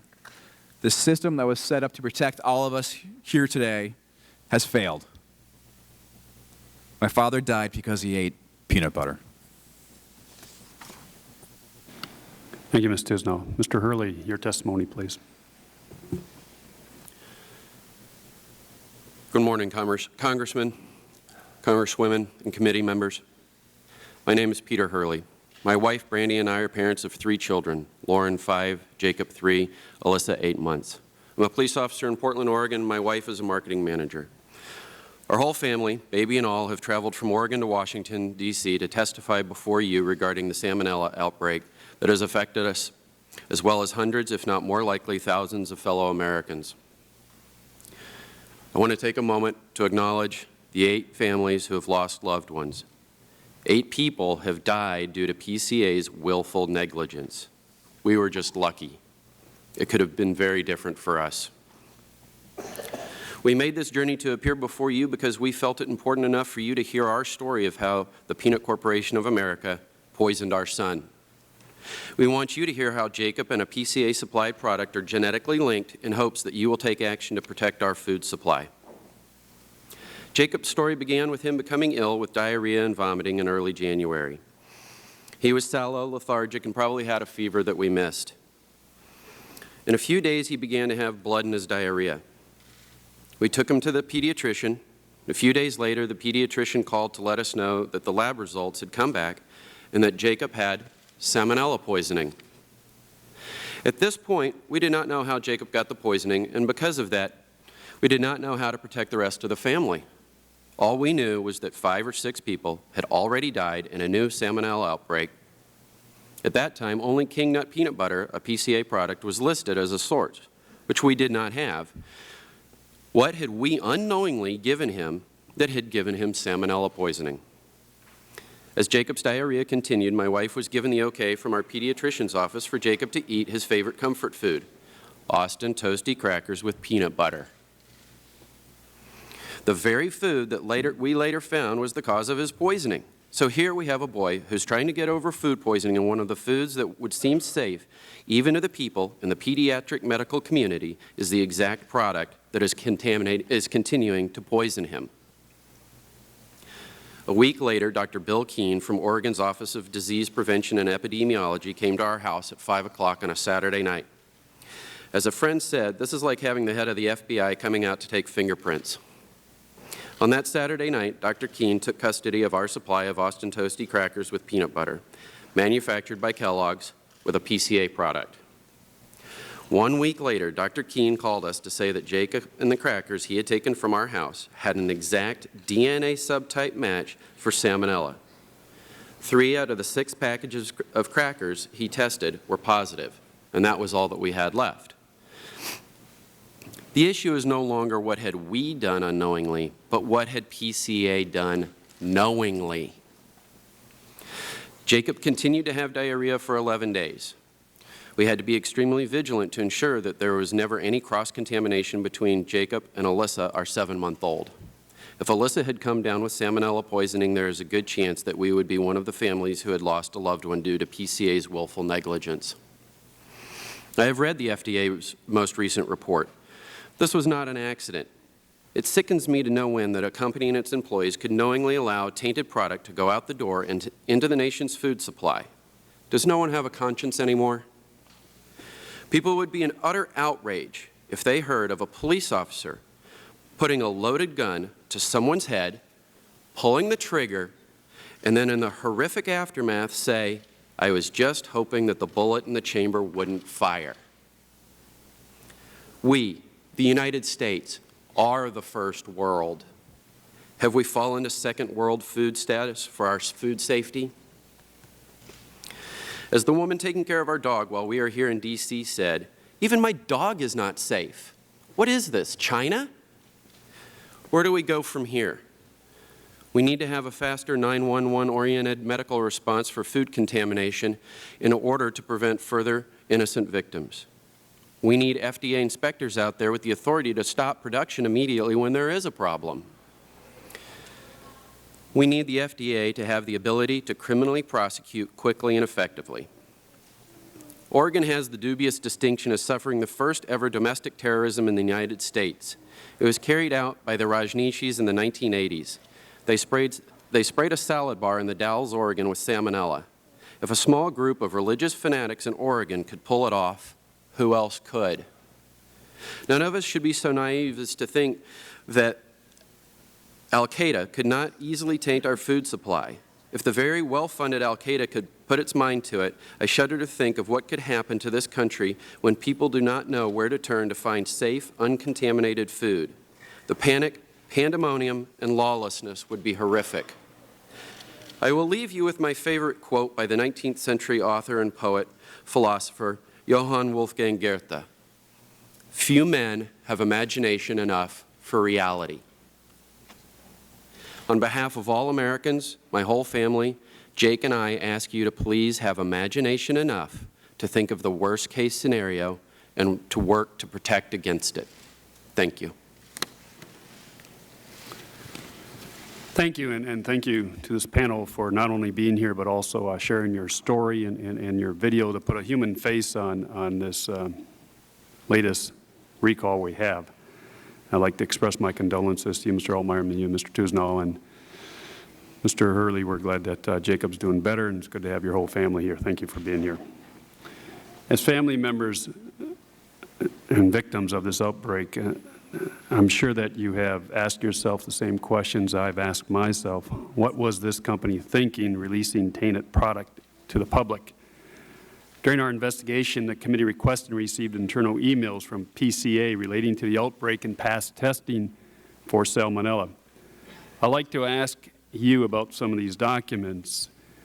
Mr. Hurley, right in front of you there is the book, this document book. Let me ask you this. On October 6th, it's tab number 43, if you want to open it up there, tab number 43. On October 6, 2008, Stuart Parnell, president of the Peanut Corporation America, responded to news from Sam Lightsley, the manager of PCA's plant in Blakely, Georgia. As tab 43 says, Mr. Lightsey had informed Mr. Parnell, quote, "We've received final lab results from Diebold this morning, and we have a positive for Salmonella." Mr. Parnell's response was as follows. Again, it's found there in tab 43, and it's on the board. We need to discuss this. The time lapse, besides the cost, is costing us huge, and there's dollar signs, and causing obviously a huge lapse in time from the time we pick up peanuts until the time we can invoice. And in there you see there's $5 signs. Let me ask each of you, what's your reaction to this company responding to positive Salmonella testing with concern about its own financial well-being? Mr. Hurley, you want to start? Not to sound trite or overly confident, but as a police officer, I can unequivocally say that it's criminal. Okay. Mr. Tusnow? An act that is this egregious, I completely agree with Mr. Hurley. I mean, this is a completely criminal act that, in essence, he was really playing Russian roulette with children and the elderly when he sent this peanut butter out. Mr. Altmeyer, care to comment? When I came here today, I didn't think I could possibly get more outraged than I already am about how this happened. But I have to tell you, it's reached another level after seeing emails and comments from Mr. Parnell. No excuses. Well, tab 46, there's another tab and there's another email. And let me just, there are other facts and emails the committee has uncovered, but you indicated a criminal, that it was criminal, Mr. Hurley, being a former police officer myself, and and identifying with you, Justice Department is doing their investigation. There are certain things that our committee could and could not go to or bring out at this time. So I want to assure all of you that there still is a criminal investigation going on. You also mentioned about your dog and the sitter there taking care of it. What are we, China? Well, 2006, some of those peanuts that were positive came from China. So it is a global problem. It is. But let me ask you this. Number 46, tab 46, one more if there. Even after several weeks into this outbreak, Mr. Pannell was asking the FDA whether it could use peanuts from its plants. Here's what they wrote to the FDA. And again, obviously we're not shipping any peanut butter products affected by the recall, but desperately at least need to turn the raw peanuts on our floor into money. So we have at least 2 emails here in which Mr. Parnell reacts to the outbreak by worrying about how much money it's costing him. Any comments on that? Mr. Hurley? Narcissistic, I would say, maybe. Okay. Mr. Tuzno? I'm at a loss, personally. I mean, I just can't see how anyone could run a business and be a member of a community and maybe even belong to a church in that community and be making decisions not only like this, but also putting jobs in that community at risk as well in a very, very tight environment like this too. Mr. Allmeyer? I would expect that if you're making food, you would want to eat that food that you're producing. And I don't believe that Mr. Parnell would actually want to eat this product if he's producing food in that manner. Well, thank you. And again, let me thank you for coming here and sharing your stories. I know it's difficult, but we need to have the human face because people have to see. They just think we just have these hearings, but there's a reason for these hearings. That's so people see what happens when, frankly, a number of people let us down, but including our own government. So that concludes my 5 minutes for questioning. Mr. Walden for questions. 5 minutes, please. Thank you very much, Mr. Chairman. As we've said here, I've been updated that now in Oregon we have 12 lab-confirmed reports of Salmonella. And also, as I referenced in my comments, they now have confirmed the dog and the dog biscuits from the household were positive as well. So, Mr. Hurley, I believe it was you who said somebody's watching your dog. We now know that it's there as well.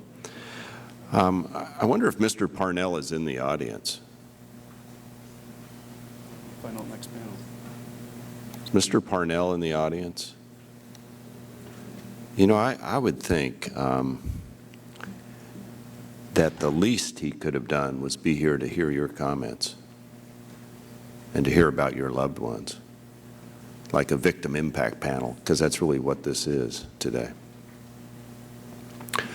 Mr. Ulmer, I'll be asking Mr. Parnell, as I mentioned in my opening statements, and I appreciated the comment about Russian roulette, because that's really what this is about, is which of these would he eat and his company, because they sure put it out there for your mother and your father and Mr. Hurley, your son, and all the rest of us to consume. And I wonder if he'll take the top off. We're going to give him that opportunity. Mr. Hurley, from your written testimony, it seems like you were pleased with the state of Oregon's response to your son's illness. Can you tell me what Oregon did that was helpful to you and that may serve as a model for other states? What out of that experience can you share with us? At the time when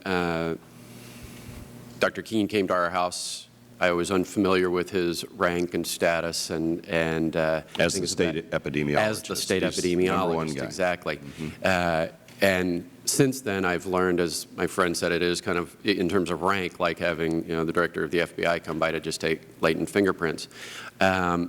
What he did, though, is unique for the whole country, and that is that Jake is the only person in the whole country where you have a DNA link between the product, the Austin peanut butter crackers, and his lab samples.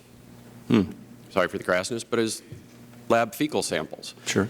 And that it is an exact DNA match. So they know that the peanut butter crackers that he ate that went through his system is what made him sick. And Jake's the only one in the whole country, and that's because Dr. Keene came to our house at 5 p.m. on a Saturday night on his own time while running errands because he was concerned enough about where this was going and what was happening that he then took those samples, sent them off to the lab, and he said that the lab spent lots of time and lots of hours and money on it to find that link. And with that kind of a link, then they had a batch number and a processing number that they were able to contact Keebler with directly. And as far as you know, that wasn't done anywhere else in the country? To this date, when I spoke to him last on Friday, I believe it was, and at that time nobody else had any direct links. And as he said, most states don't have the manpower or money to do that. And also, it seems as if most state epidemiologists, they know that people have gotten sick because they get that from the county health records, and then they work for, on the other side, looking at the lab results of product out there or voluntary lab results, but they don't put the 2 and 2 together by looking for product at its location. I would say, too, as my staff was collecting this assortment of products that are on the recall list, we ran into, even in some of their homes, items that are on that list that, frankly, they thought had already been thrown out, destroyed, whatever. And sort of beyond this hearing, but in real time, people may still have products at home that should be destroyed. And as we were chatting here, just the breadth, the scope of the items that are out there. What would you, I mean, you suffered, well, Jacob suffered through this certainly as a parent, and I, like you, am a parent. What should we be telling people across the country today about this? I don't know what we should be telling them, but I do know that one of the tough things has been getting all the products off the shelves. I know that locally in Oregon there was a story done where they went to some small local markets where people weren't getting their product directly from a supplier. They were going out and purchasing themselves, a small mini mart kind of situation, with lots and lots and lots of products on the shelf. And how do you get that word out when it's voluntary? There's no system in place to get the word out to all these retailers of all these different products. Did you do searches online looking for products once you started down this process? I mean, no, what else? we gave up our supply of peanut butter crackers to the doctor, and after that, as he said, just don't eat anything with peanuts in it or any peanut products until we know more down the road. And so, we've got stuff still in our pantry, but it's sitting there waiting to kind of see how this develops, because I know it'll be a little bit longer. Yeah. I guess that's the concern, is everything in the pantry. And it's amazing to me how much what we consume has some peanut or peanut paste or something in it that may well be on this list. Thank you, Mr. Chairman. Thank you, Mr. Hurd. Thank you. Just want to let you know, as of last night, Republican cloakroom still had the Keebler peanut butter crackers in there. Mr. Shimkus brought it to our attention, and I think we got it out of your cloakroom. Yeah, they're supplied by the Democrats in a continuing conspiracy. Just trying to help. Ms. Christensen, for questions, please. Thank you. Thank you, Mr. Chairman. And again, thank you and your families for being here this morning and for sharing these painful stories with us. Do you have any concerns about the speed with which the outbreak was linked to peanut butter by public health officials? We focused a lot on the company itself, but I want to just turn the focus to our response as a government. I'd like to add that my mom ate the peanut butter sometime in mid-December, and the Salmonella outbreak was known about in early September. So the time it took to find out the cause could have prevented a lot more of the problems that happened. I just have another question that either of you could answer, or all of you. I'll preface it by saying that as a physician, I used to do drug testing on ships coming into port and so forth for the people that work there, and I had to ascertain by temperature that this person gave me the sample, and I had to be responsible for the chain as it went from the ship to the lab. So I have a lot of concerns about the second lab test, whether the second samples were from the same batch, and especially with positive tests going back to 2007. Do you think it's good enough for the company themselves to be the ones collecting, contracting for the testing and reporting the results? Shouldn't that be fixed? Well, I think clearly in this case that is definitely the key. I mean, clearly the company could not be trusted to do it on their own. Now, I know that there are probably a lot of companies that are running an ethical business, but unfortunately we have to worry about the ones that are not. And we have to have a process in place that allows us to be in charge of that. Thank you. I don't have any other questions for this panel, Mr. Chair. Thank you, Ms. Christensen. Mr. Deal, for questions, please, 5 minutes. Well, I too express my sympathy to all of you for the loss of your family members and certainly the trouble that your young son has undergone. We've heard Mr. Hurley talk about his interaction with his state epidemiologist. Would the other two of you elaborate on any contact you may have had with health authorities? For example, did any of you get contacted by the CDC, et cetera? My brother, actually, Marshall, was contacted by the state of Minnesota. And we found out, it was about, I want to say about a week after the fact, after my father died, or maybe a few days after he died, that indeed he did have salmonella, and they actually found it in his blood. Mm-hmm. It was about 2 weeks after my mother died that my sister Ginger received a call from the Minnesota Department of Health asking if we had brought in any kind of food from the outside. Had she eaten chicken? Had she eaten peanut butter? And it was my sister who remembered she had served my mother peanut butter toast a few times. That really became a huge key to finding out.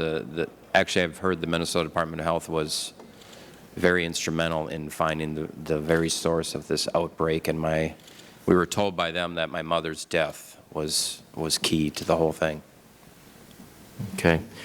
Well, I think the reason for this oversight and investigation hearing is to find out how we can best plug the loopholes and close the gaps so that hopefully we will not see a repeat of this kind of situation in the future.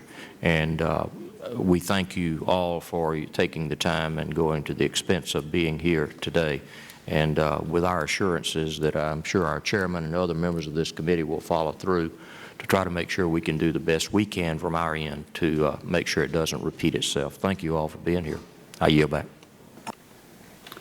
Ms. Sutton, for questions, please. Thank you, Mr. Chairman, and thank you all so much for your testimony, for coming here to dispel any notion that, that your loved ones are acceptable collateral damage or some sort of statistic, as opposed to real people with real families who are suffering because of actions that have been taking place. If I may, I'd like to show you some new information that the subcommittee received and get your response to it. I have a statement from Michelle Pronto, and I believe it's at tab 10 there. Ms. Pronto works for J. Leak Associates, which is one of the private labs PCA used to test salmonella. She manages the microbiology lab there. The subcommittee spoke with Ms. Pronto, and she agreed to provide a written statement, which I asked to be placed into the record. Without objection. Ms. Pronto explains in her statement that in October of last year, her lab found salmonella in PCA's peanut products. She reported this positive finding to Sam Lightsey, who is the plant manager, as we know, in Georgia, and this is how she described their conversation. She stated, quote, "When I called Mr. Lightsey in early October 2008 to give the serology reports that JLA had obtained from Dibel Lab for the confirmed salmonella, he paused and said, uh-oh, we saw this a little or something to that effect, and then told me he had released the product for shipping. When I asked if he could get it back, he said it was on a truck heading to Utah, end quote. Now, you guys saw that earlier, and let me ask you, any of you, is there anything you'd like to say in response when you hear this statement from the plant manager and that he shipped the product without even waiting to get the results of the Salmonella test? I'd like to add, I know that trucks can be stopped, doors can be opened, product can be taken out, or the truck can be just turned right around. It costs more money, sure, but it's easy to do. Anybody else? I would concur. That's absolutely ludicrous. Okay. And let me share something else that Ms. Pronto had to say. She said, quote, during a phone conversation in August 2008, Sammy Lightsey of PCA informed me that the Albany, Georgia JLA lab was reporting higher aerobic plate count, those are APC results, and higher coliform results than another lab he apparently used. Then she said this, quote, I received an email on 9/10/08, September 10th of 08, from JLA employee Stephanie Fletcher stating that she was told by QC manager, quality control manager of PCA, that PCA was no longer going to send us samples. Finally, she said this, quote, I called Mr. Lightsey to follow up on the recent discussion regarding the confirmed positive, and he confirmed that because of the high coliform results, they were going to send samples to a different lab, end quote. So this lab official certainly seems to be saying that when PCA didn't like the positive test results, it just took its business elsewhere. So what is your opinion? And I could guess, but I don't think anyone could say it better than you. What is your opinion of a business that engages in activity like this? I think, unfortunately, that this is an example of why we can't trust self-checking or self-regulation. And I think this is the example of why our food supply is not safe.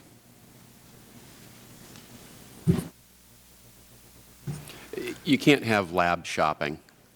You can't have lab shopping going on to find your best results.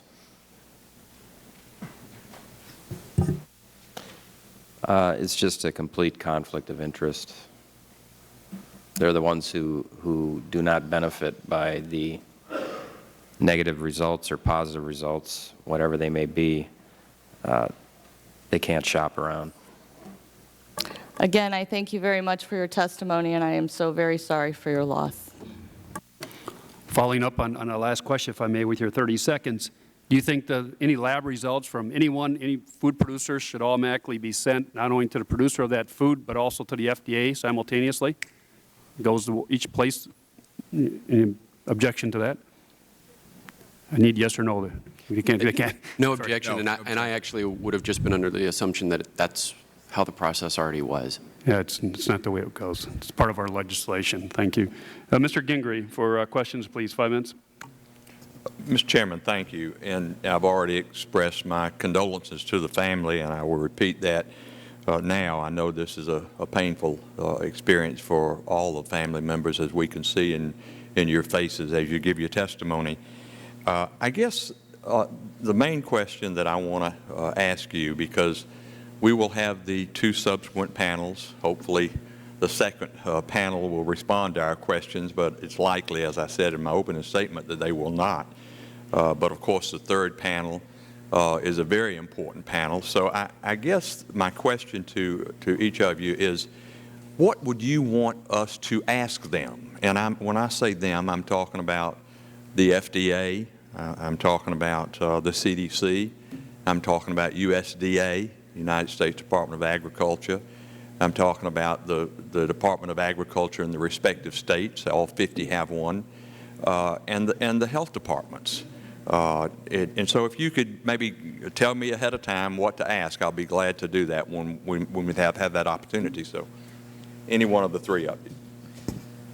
I'd like to respond and say, ask them why anyone would not want to have mandatory recalls Why do we leave it up to the companies to decide when they're going to recall their product? That's an important part. I guess that would be my main question. Thank you.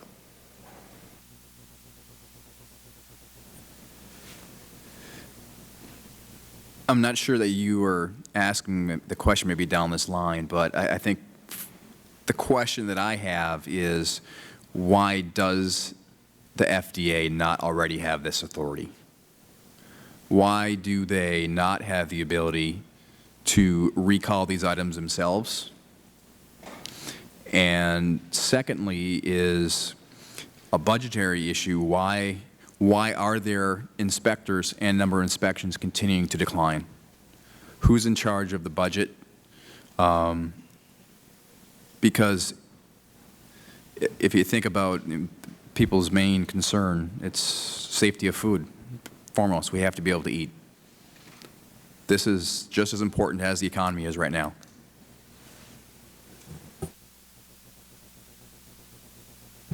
No comment. Well, I thank you, gentlemen, and again, I think that we on the committee are very appreciative of you coming and testifying, as painful as it is.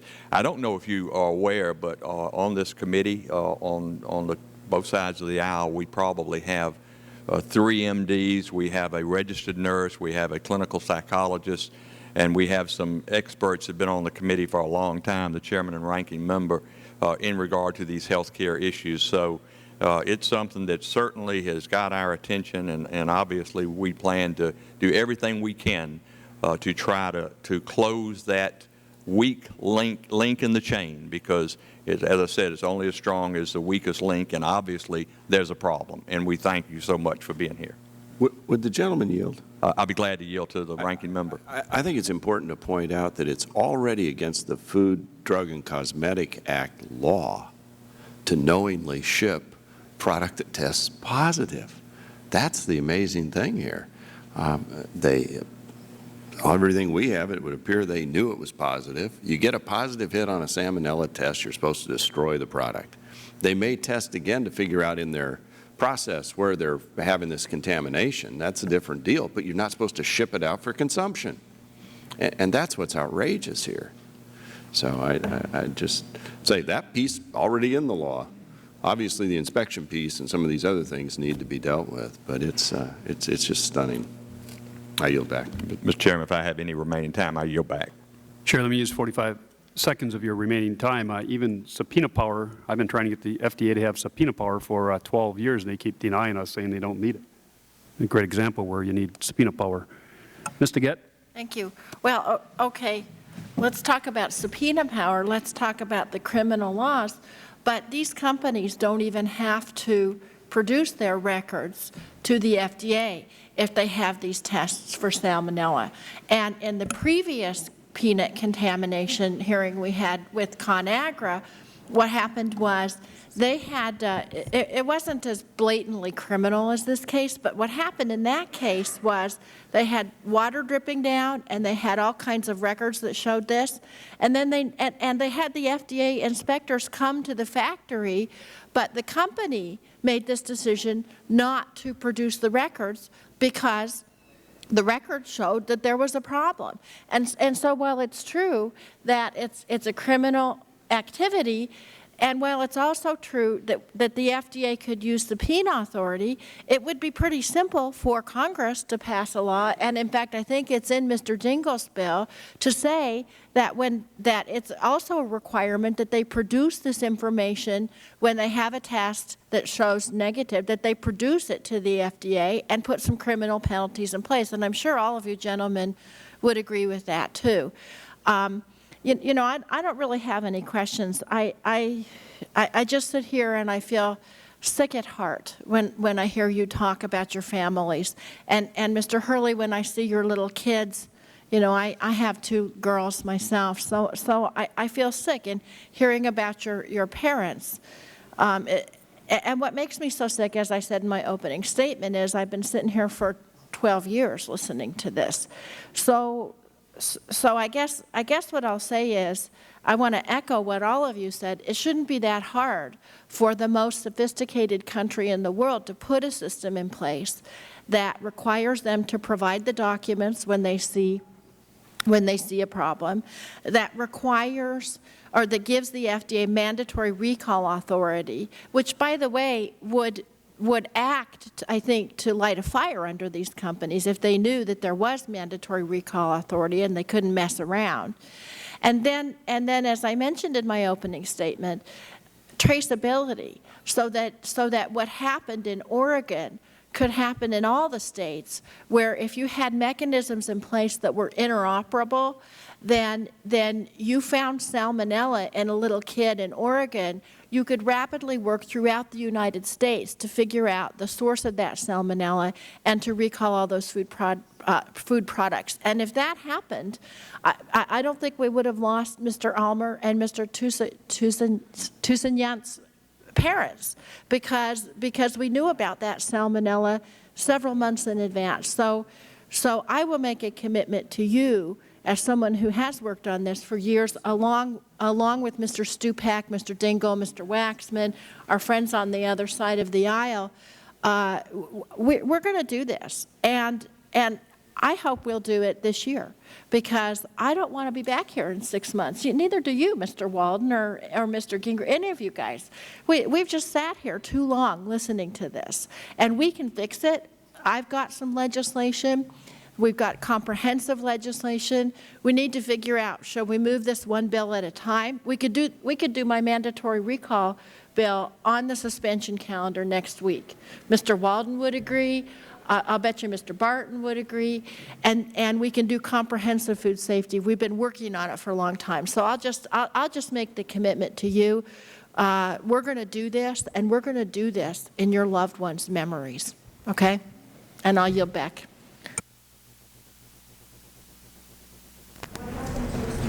I can go ahead if you want. I recognize Mr. Burgess for 5 minutes. Thank you. And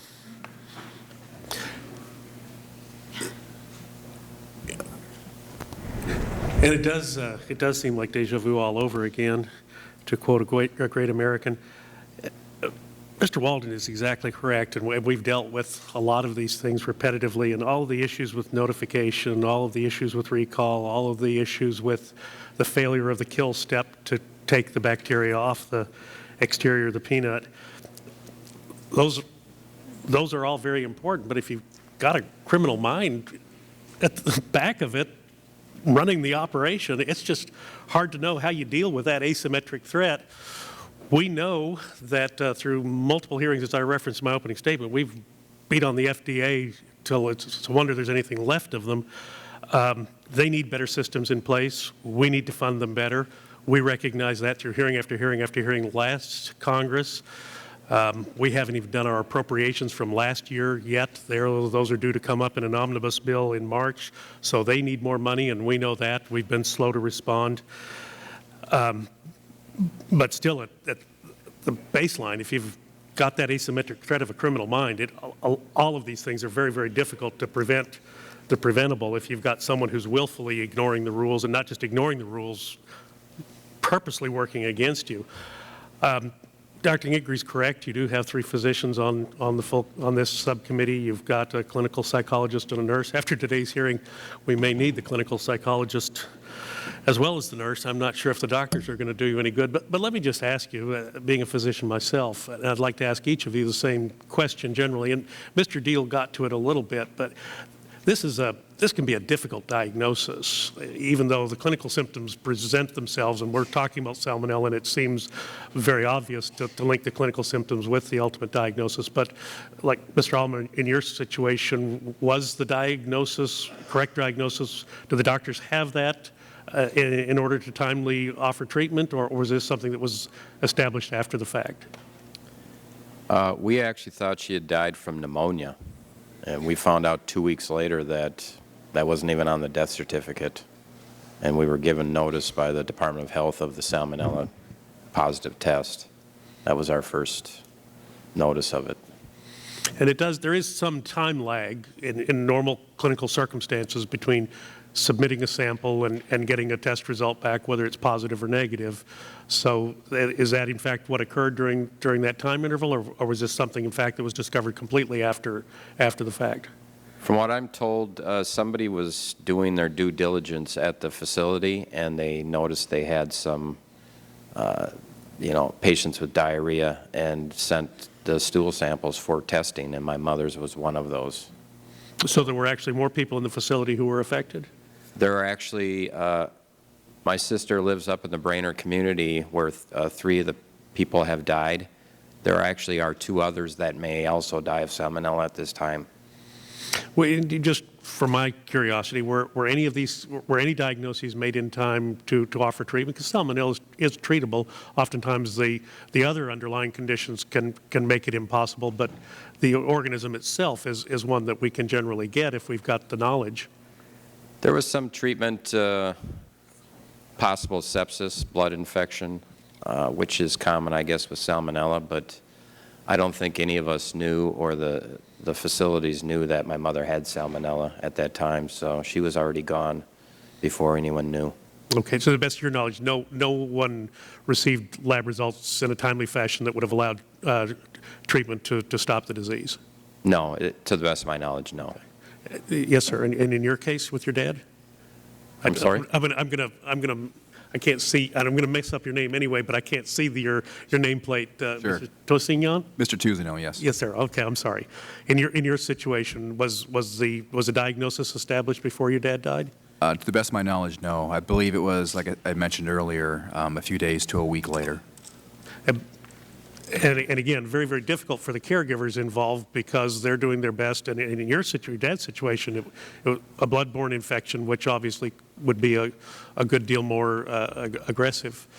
And then, Mr. Hurley, in your situation, the epidemiologist came to the house, but prior to that level of involvement, did your son's caregivers have an idea, your son's physicians have an idea of what that his symptoms clinically might tip off the diagnosis of salmonella? Nothing was mentioned to us in the beginning, and actually the samples were given on a Wednesday. On Friday, the pediatric nurse called and said, well, so far things look good. And then it was the next day, on Saturday or Sunday, that the doctor called from home to let us know, because And then it was that result that led the epidemiologist to come to your home to collect the samples? Correct. First it went to the county. A couple days later got a call from the county health. And then a couple days later got a call from the state epidemiology office, answered some questions over the phone, because then things were really starting to move along nationally in terms of PCA. And so then when he found out that even while he was sick, that he was eating the peanut butter crackers, he said, can I come over in a couple hours? Okay, but of course your son was under active care from a pediatrician or an infectious disease specialist during the course of his illness? No, I mean they told us what the illness was. Basically, we just treated for, just made sure he had plenty of fluids. And so it was symptomatic treatment. Right, symptomatic treatment, but no, he was not in a hospital. Okay. Well, again, it just underscores it. It is a difficult diagnosis in a clinical setting, and then obviously made much more difficult by the criminal minds behind this enterprise. So again, just like every other member of the committee, our condolences on your loss, and thank you for spending so much time with us this morning. I'll yield back, Mr. Chairman. Ms. Schakowsky for questions, please.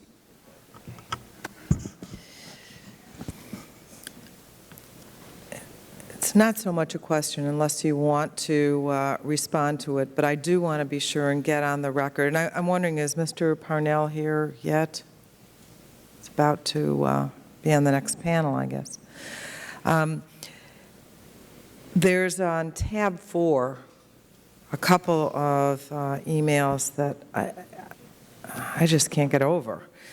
On June 6th, 2008, a PCA employee sent an email to Stuart Parnell alerting him that their product may have salmonella. If you look at that, you see it says lot number put on hold exclamation points. I just spoke with Stephanie with JKA, the private laboratory. This lot is presumptive Salmonella in caps and a total of 15 exclamation points in these 2 sentences alone. Now, to any normal person, this would be a red flag and the alarms would go off and you'd realize this is serious. I'm sure everyone would agree with that. So here's the email that Mr. Parnell sent in response. Later in the day, he wrote, "I go through this about once a week. I will hold my breath again. I will hold my breath again," unquote. So, I mean, how is anyone to react to the incredible disregard of this urgent email? It's just absolutely beyond me. I don't know if any of you can put this into words, and certainly we'd welcome your words on the record. Mr. Tucson, or did you want to? Yep. When this first happened, I think for a couple of my brothers and sisters and I, we wanted to believe that this somehow was really just an accident, that something happened with one of the companies, that somehow this got into the food. And as we've gone along in this process of discovery and learning more information as each day goes on, it just baffles me, and I know it probably baffles every single one of us up here today, and our families and the others in the country that this is affected. That any one person can make a decision like this so consistently and so blatant. I also want to say that I understand if you feel angry at us as well, because as Congresswoman DeGette said, we've been here before. And again, as others have, I just want to make a commitment that we are definitely going to create the systems, act quickly, so that hopefully we put in place the assurances that you're the last panel of people suffering from this that have to come before us. Thank you. Thank you, Ms. DeGette. Let me thank this panel again. I think that concludes everybody's questions. So with this, Mr. Hurley, your family asked when we were going to let you go. You're free to go. If you want to stay for the rest of this hearing, you can. Mr. Tisdall, Mr. Ulmer, if you'd like to, you can. But thank you for being here, and thank you for putting a face on it, on the tragedy that families are feeling across this country. So thank you very much for your testimony.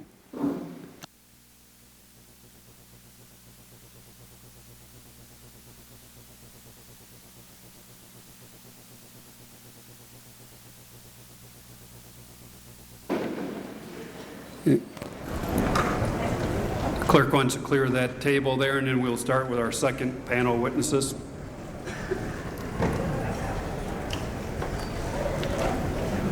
Committee take all testimony under oath. Please be advised, gentlemen, that witnesses have the right under the rules of the House to be advised by counsel during their testimony. Do you wish to be represented or advised by counsel? Mr. Lightsley? No? Mr. Parnell?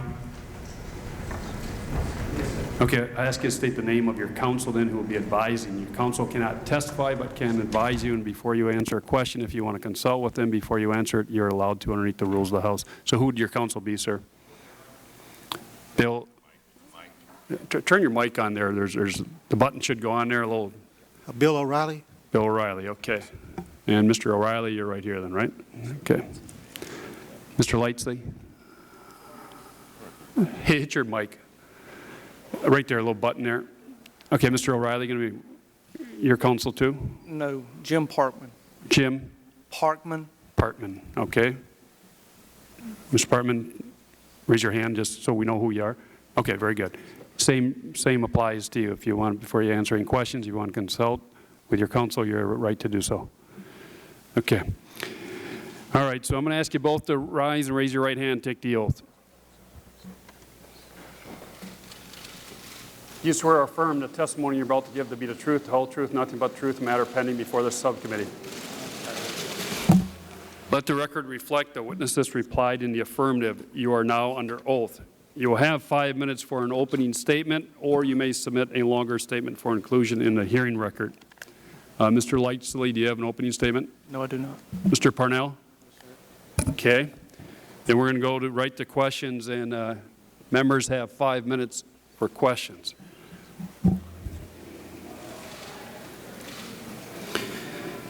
And I'll begin. Mr. Parnell, I want to ask you about an email you sent to your employees at the Peanut Corporation on January 12, 2009, after public health officials found salmonella in peanut butter from your plant in Georgia. Right in front of you right there is our binder tab. It's tab number 44 if you care to look at it. In particular, I want to ask you about the following statement you made in that email. You said, "We do not believe the salmonella came from our facility. As you probably know, we send hourly PB samples to an independent lab to test for salmonella during production of peanut butter, and we have never found any salmonella at all." Mr. Parnell, during its investigation, FDA found on 12 separate occasions between June 2007 and September 2008, peanut products produced by PCA and tested by private labs were found to be contaminated with salmonella. On 6 of these occasions, the FDA found that you had already shipped the product and that you conducted no subsequent testing. So your statement that, quote, "you never found any salmonella at all," end of quote, does not appear to be true. So here's my question, and I remind you you're under oath. Mr. Parnell, did you or any officials at the Peanut Corporation of America ever place food products into the interstate commerce that you knew to be contaminated with salmonella? Mr. Chairman and members of the committee, on the advice of my counsel, I respectfully decline to answer your question based on the protection afforded me under the United States Constitution. Okay, Mr. Parnell, let me ask you this. In the last panel, and you heard the last panel testify, did you not? Mr. Chairman and members of the committee, on the advice of my counsel, I respectfully decline to answer your question based on the protection afforded me under the United States Constitution. Okay. I just asked you if you heard the other panel. Mr. Chairman and members of the committee, on the advice of my counsel, I respectfully decline to answer your question based on the protection afforded me under the United States Constitution. Okay, well then let me ask you this question, then, Mr. Parnell. The other panel, we talked a little bit about money and some of the emails and statements attributed to you about the cost of business, how not moving product was hurting you, hurting your business, and that actually you deal with salmonella, again from the emails, once a week. So the food poisoning of people, is that just a cost of doing business for your company? Mr. Chairman and members of the committee, on the advice of my counsel, I respectfully decline to answer your question based on the protection afforded me under the United States Constitution. Mr. Walden, I believe you had a question you had alluded to earlier. Would you like to ask that question? I would, Mr. Chairman. Mr. Parnell, Mr. Lightsey, let me just cut to the chase then. In this container are products that have your ingredients in them, some of which were on the recall list, some of which are probably contaminated. It seems like from what we've read, you were willing to send out that peanut base went into these ingredients. And I just wonder, would either of you be willing to take the lid off and eat any of these products now? Like the people who on the panel ahead of you, their relatives, their loved ones did? Mr. Chairman and members of the committee, on the advice of my counsel, I respectfully decline to answer your question based on the protection afforded me under the United States Constitution. Mr. Lightsey? At this time, on advice of counsel, I exercise my rights, Fifth Amendment of the Constitution. Mr. Parnell, is it your intent to refuse to answer all of our questions today based on your right against self-incrimination afforded to you under the Fifth Amendment of the Constitution? Yes. Mr. Lightsey, is it your intention to refuse to answer all our questions today based on the right against self-incrimination afforded to you under the Fifth Amendment of the Constitution? Yes. All right, then I have no choice but to, both of you are dismissed. at this time. You're subject to the right of the subcommittee to recall you at a later time and date if necessary. You're dismissed.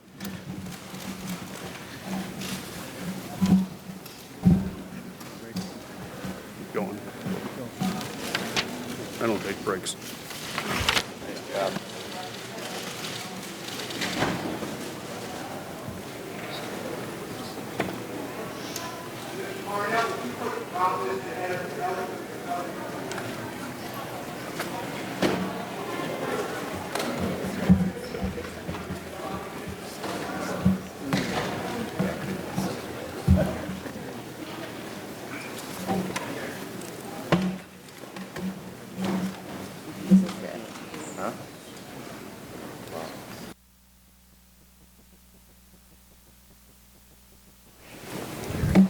I would now like to call our third panel of witnesses to come forward. On our third panel, we have Dr. Stephen Sunloff, who is a director of the Center for Food Safety and Applied Nutrition at the Food and Drug Administration. Mr. Oscar Garrison, who is the Assistant Commissioner in the Consumer Protection Division at the Georgia Department of Agriculture. Ms. Darlene Cowart, who is the President of J. Leak Associates Incorporated, JLA. And Mr. Charles Diebel, who is President of Diebel Laboratories.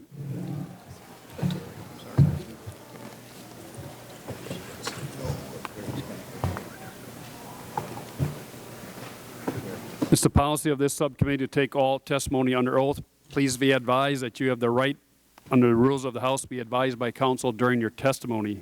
Do any of you wish to be advised by counsel during your testimony? Ms. Cowart? Yes, Mr. Chairman. I have counsel present today, and I do wish to be represented, please. Okay. What counsel's name is? Mr. Evans Plowden and his associates. Okay. I'll have you, if you want to consult with them before you answer a question, please do. Thank you.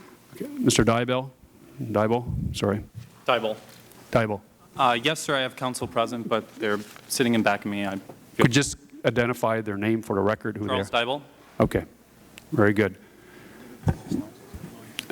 Yeah. Mr. Diebel, your lawyer's name. You stated your name. I'm sorry. Chapman. Pardon? Richard Chapman. Okay. Very good. Mr. Garrison, do you wish to have anybody present, counsel? Yes, sir. I am being represented by Mr. Ted Hester of King and Spalding at the request of our Georgia Attorney General Thurbert Baker. Okay. Very good. Mr. Chappell? Mr. Chairman, no, sir. Okay. Dr. Sunloff? No, sir, Mr. Chairman. Okay. As I said, it's policy to take all testimony under oath. I'm going to ask you now to rise and raise your right hand, take the oath.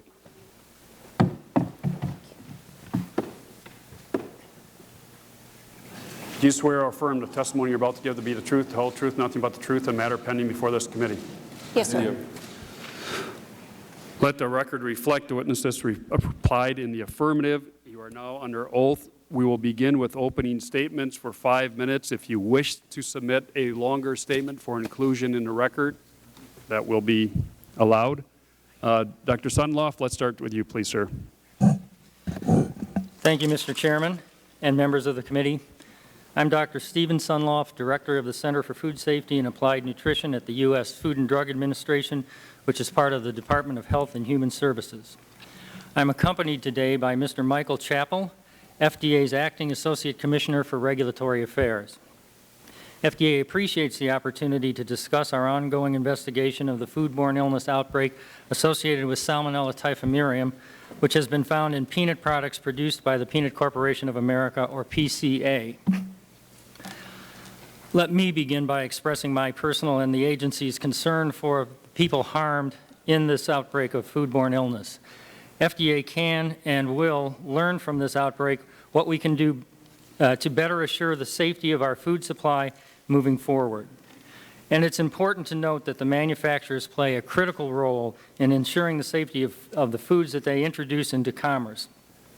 Strong food safety programs begin with the commitment and the strong oversight of managers and the promotion of strong food safety culture throughout the company. In the typical traceback process employed by FDA and our partners at the Centers for Disease Control and Prevention, CDC notifies FDA when it identifies the possible foods associated with a foodborne illness through its epidemiological investigation.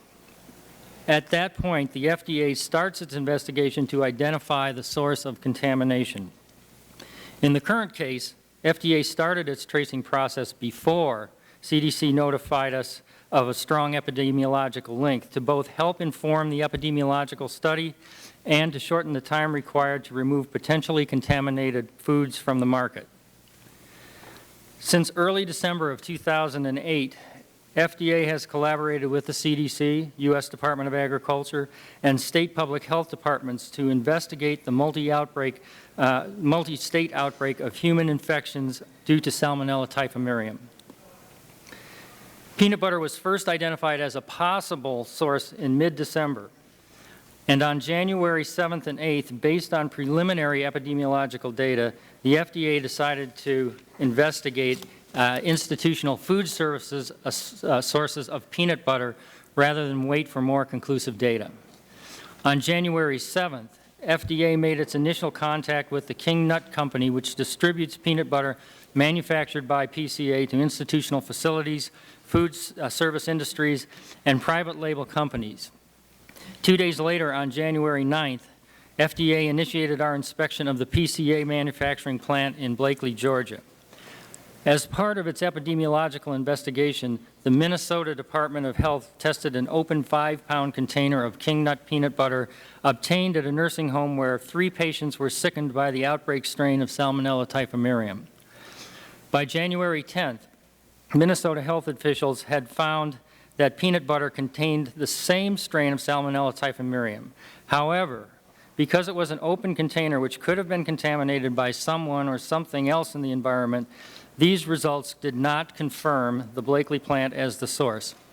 So FDA expanded the testing of unopened containers of the same brand of peanut butter.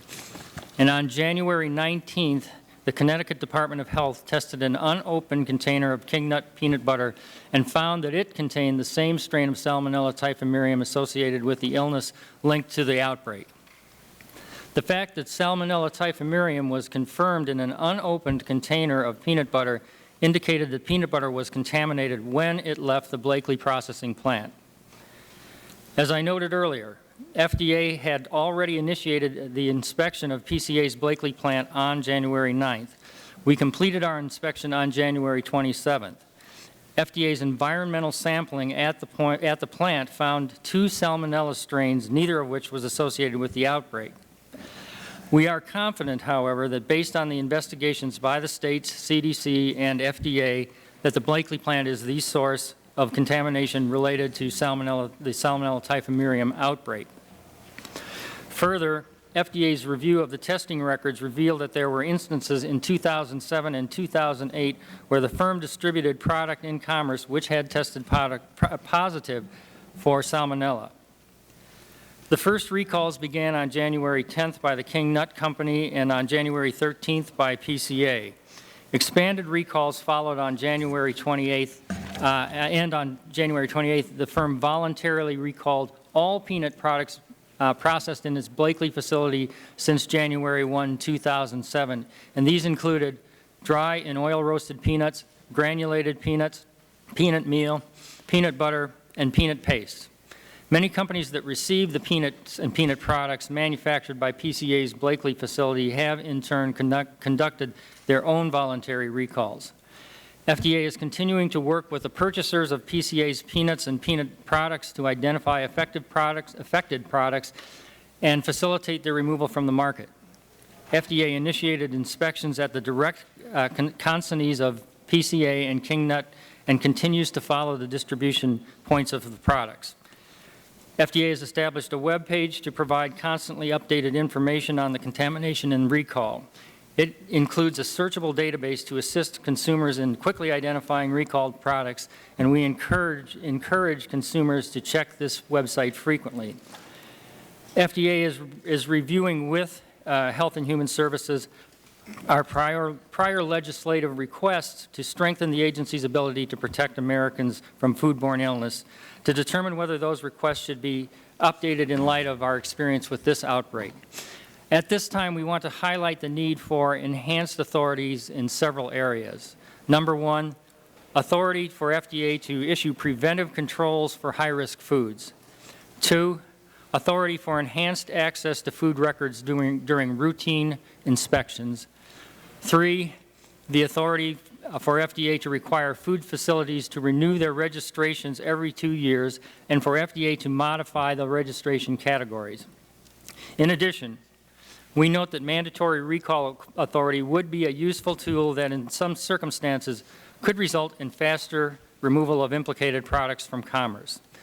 In closing, Mr. Chairman, let me assure you that the FDA is working hard to ensure the safety of the food supply in collaboration with our federal, state, local, and international food safety partners. Although Salmonella typhimurium foodborne illness outbreak underscores the challenges that we face, the American food supply continues to be among the safest in the world, and food safety is a priority of the new administration. Please be aware that FDA is actively conducting both criminal and regulatory investigations related to this matter. To protect the integrity of these ongoing investigations and any related actions that might be pursued in the future, FDA must necessarily keep certain information confidential. It is also premature for FDA to draw conclusions about our preliminary observations or how the FDA's legal authorities might apply to those observations. But that said, we will do our best to respond to any questions that you may have. Thank you again for the opportunity to discuss these important public health matters. Thank you. Mr. Chappell? I don't have No opening statement. Okay. Mr. Garrison, opening statement, please, sir. 5 minutes. If you have a longer statement, we'll submit it to the record. Thank you. Chairman Waxman, Stupak, ranking members Barton and Walden, and distinguished members of the subcommittee. I would like to thank you for the opportunity to offer this testimony today. I am here on behalf of Georgia's Commissioner of Agriculture, Tommy Irvin. I am Oscar Garrison, the Assistant Commissioner responsible for Georgia Departments of Agriculture's Consumer Protection Division. I have been directly involved with food safety at various levels for more than 15 years. I want to express my sympathy to the victims of the Salmonella outbreak that were here today, and also to the victims of foodborne illness in this country. The Georgia Department of Agriculture takes its commitment to food safety very seriously. We are more concerned about food safety and food being sold and processed in Georgia than anyone.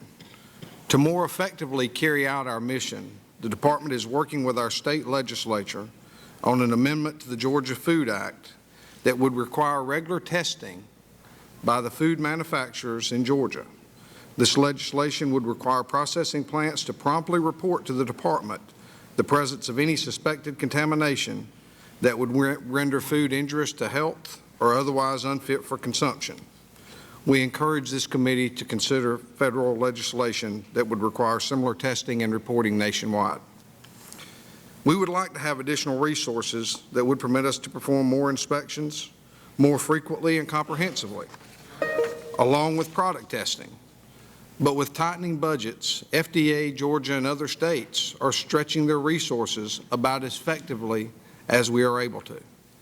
The Department has requested, and our Governor has recommended, $24 million to help fund a new laboratory to be located in South Georgia that would increase the product testing that our Department is currently capable of performing. Currently, we can test about 4,500 food samples per year in our state laboratories.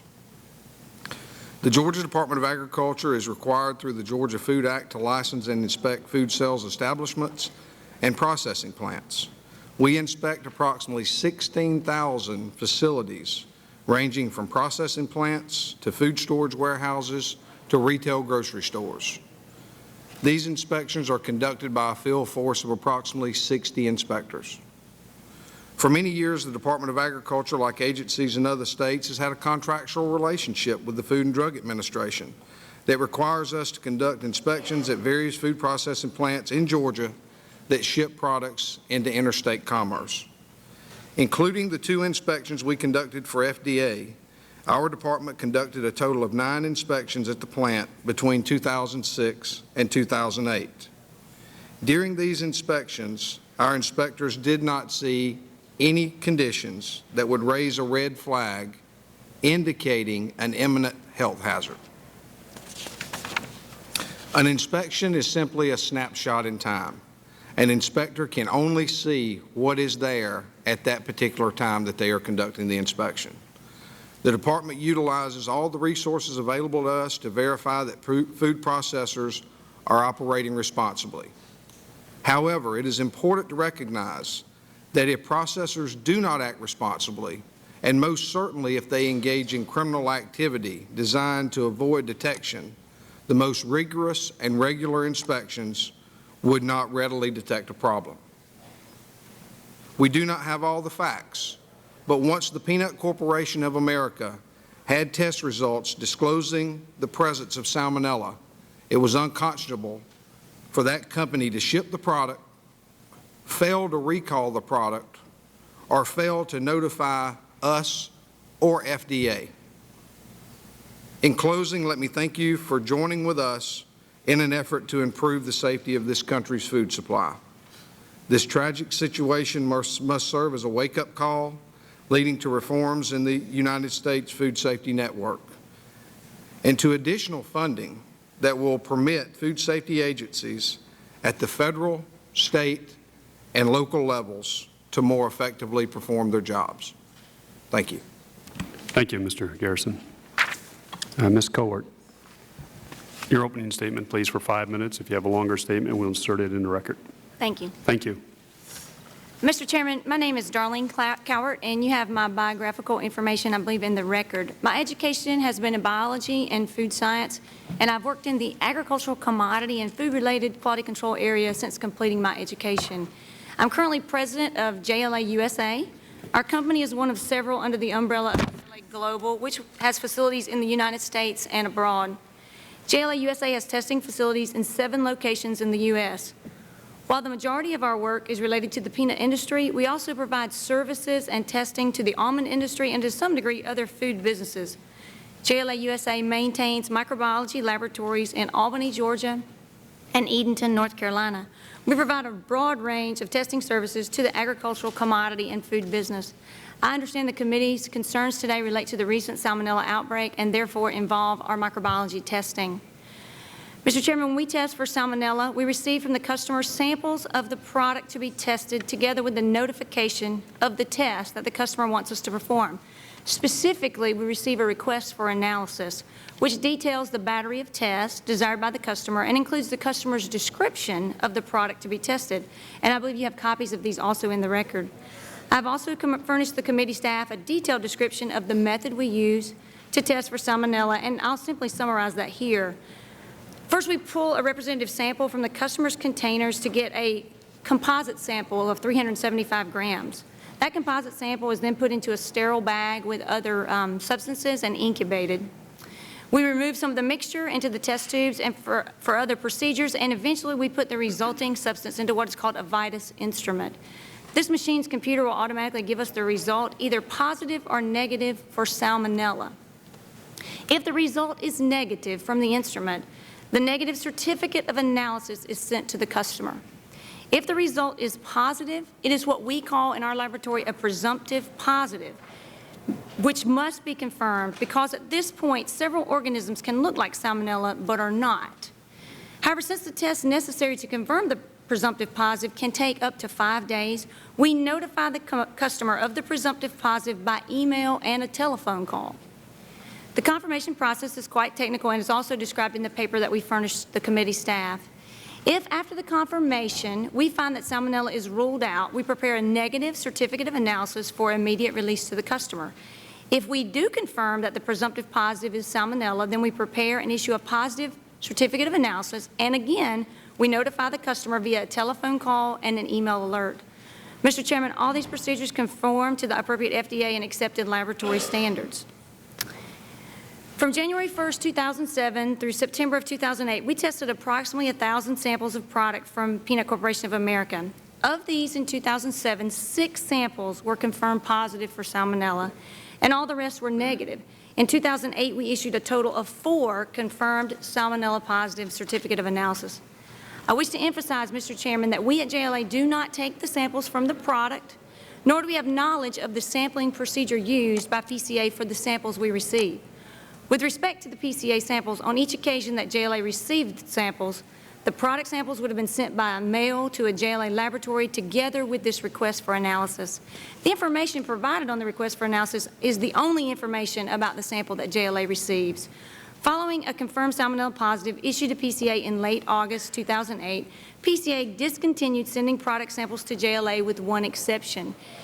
That we did receive a few test samples under the name PP Sales, and it is my understanding that this name is an internal designation within PCA and possibly refers to a different product line. JLA did test and obtain a confirmed Salmonella positive on a PP Sales sample sent to JLA in late September 2008. A positive COA was issued to PCA in early October 2008.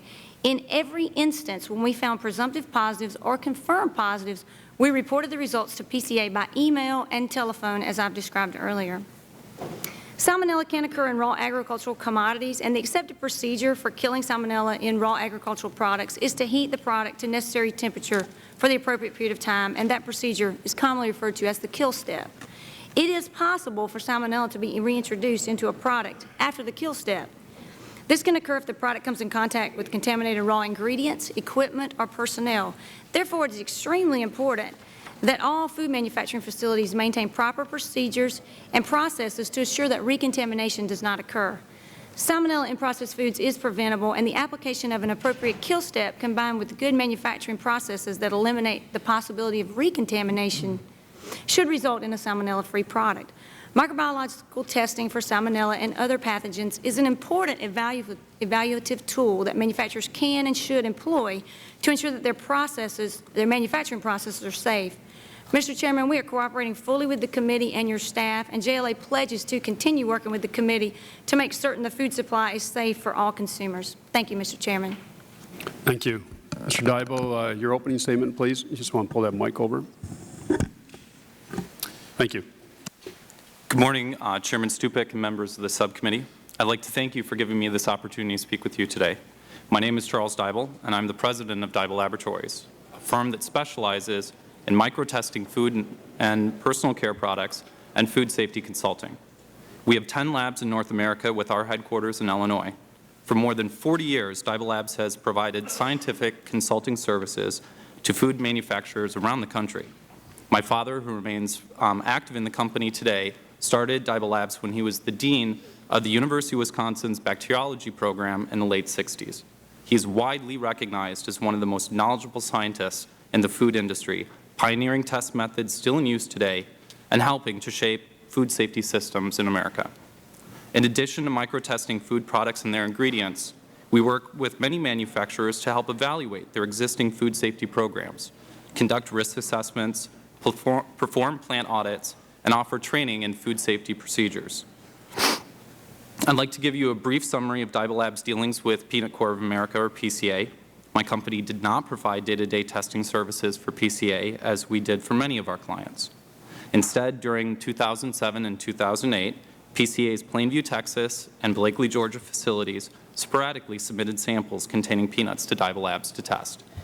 We have voluntarily cooperated with the Centers for Disease Control, the Food and Drug Administration, and this subcommittee to provide detailed records of the tests we performed for PCA's facilities, including samples from PCA's Blakely facility that tested positive for Salmonella in late September 2008, and our records of the immediate communications of those results to PCA's Blakely facility personnel. We also provided records detailing the requests that personnel at the Blakely facility made to us to retest existing samples and the negative results of those tests. Mr. Chairman, may I briefly supplement the written statement that is in the record? Without objection, yes. Yes. As you know, the story about PCA's actions becomes clearer almost by the hour. I have learned more in reading the FDA's website publications, the results of the investigation, recorded readings in newspapers, and in sitting today. I'm horrified in seeing the projections of the very damning emails in the screens to our left and right. In late January, the FDA and CDC requested that our labs provide them with cultures of ingredients we tested, and based on provisions of the 2002 Bioterrorism Act, we voluntarily submitted this work. In late January, counsel for this committee came to us as part of the subcommittee's investigation. we voluntarily and promptly provided Staff Counsel with all relevant documents and access to witnesses and myself within minutes of any request. On February 5, 2009, we first saw and learned of the willful and gross negligence in sanitary manufacturing and good manufacturing practices contained in FDA's amended investigation report. At about that same time, we received samples from this PCA Texas facility and found them to be positive for Salmonella. We promptly provided that information to your committee and FDA. It is not unusual for Dible Labs or for other food testing laboratories to find that samples clients submit do test positive for Salmonella and other pathogens. What is virtually unheard of is for an entity to disregard those results and place potentially contaminated products into the stream of commerce. I commend this subcommittee for examining what can be done to prevent an incident like this from happening again. As discussions progress on how best to reform our national food safety program, I urge you to look at the entire model used today. Our current food safety system relies heavily on inspections conducted by the FDA and the state agencies with which it contracts. This is a reactive response, rather than the comprehensive, systemic process needed to safeguard our food. The FDA should focus on quality control systems that minimize the potential for contamination to occur in the first place and develop mitigating strategies for correcting a potential issue before it impacts food safety. The FDA has a great deal of knowledge and understanding of how manufacturers can improve our food safety practices. Our nation's small and medium-sized companies in particular could greatly benefit from guidance documents from FDA, yet their job is to inspect, not to provide guidance, and so they don't. Yet the USDA routinely issues guidance documents to the food processors under its jurisdiction. FDA staff are reluctant to point manufacturers to the information and resources they need or provide direct guidance on how an observation can be corrected. As a result, opportunities to improve food production practices are missed. Testing, much like inspection, is only one piece of an overall food safety policy. It is the last chance to catch a problem. The larger piece, however, is on the front end, quality control systems that minimize the potential for the contamination to occur in the first place. Every year, millions of pounds of food products end up in landfills because of positive test results for harmful organisms. The problem here is not in finding a positive test result. The issue we are discussing here is a firm that found a positive, tried to test into compliancy, and released the product anyway. The attention to this issue of food safety is important as an opportunity to build stronger bridges between FDA and the food manufacturers. By taking a preventative, systemic approach, we can implement reforms that will go a long way towards ensuring that consumers have access to safe and wholesome foods. Thank you. Thank you. That concludes the opening statements. I ask unanimous consent that Chairman Dingell, his full statement be made part of record. The objection. Also note for record, Mr. Inslee was here. I guess he's going to be back, and he'll be allowed to, he's a member of the full committee, would be allowed to ask questions of this panel. And we have 3 different parts of this panel, if you will. We'll probably go more than one round question, so we'll try to go 5 minutes, and we'll come back if we have to. Ms. Cowart, let me ask you a couple questions, if I may. On tab 38 is the first tab I sort of see in here in the binder. It's a November 2nd, 2006 letter to Mr. Parnell of CPA, or PCA, Peanut Corporation America, PCA. In 2006, were you consulting with them as to their plant in Salmonella? In looking at this, it looks like you were acting more as a consultant as opposed to lab testing, right? At this point, I received a phone call, our JLA received a phone call, and they had a problem, or they reported a problem with some Salmonella in some peanut granules, and they needed someone to do a walkthrough of the facility. And so by proximity, based in Albany, Georgia, and I have that background, I did go through and do a walkthrough and tried to help them understand where the Salmonella was coming from on that particular issue. Okay. So in 2006, JLA was not testing. You sort of did a walkthrough to try to figure out where the Salmonella was coming from. Right. I didn't pull any samples at that point. Okay. Our company has a microbiology department that does testing, and then Sure. there's another piece that will help, Sure. as you just. And in this tab 38 there in this letter, you sort of indicated 3 sources, right? It could have come from the organic Chinese peanuts? That was what they told me when I arrived there, that that was the source of the granules. Okay. Or I think you identified it could have come from production, because there was some question about not cooking it long enough, high enough temperatures to kill the salmonella, right? To have a kill-off. What I asked for was documents for the time and temperature of the roaster, and that could not be provided at the time. And then, of course, there was also in the packaging, because they were using water in the packaging area, and we all know water is a great source of salmonella, especially in peanut butter, as we know from the 2007 ConAgra outbreak.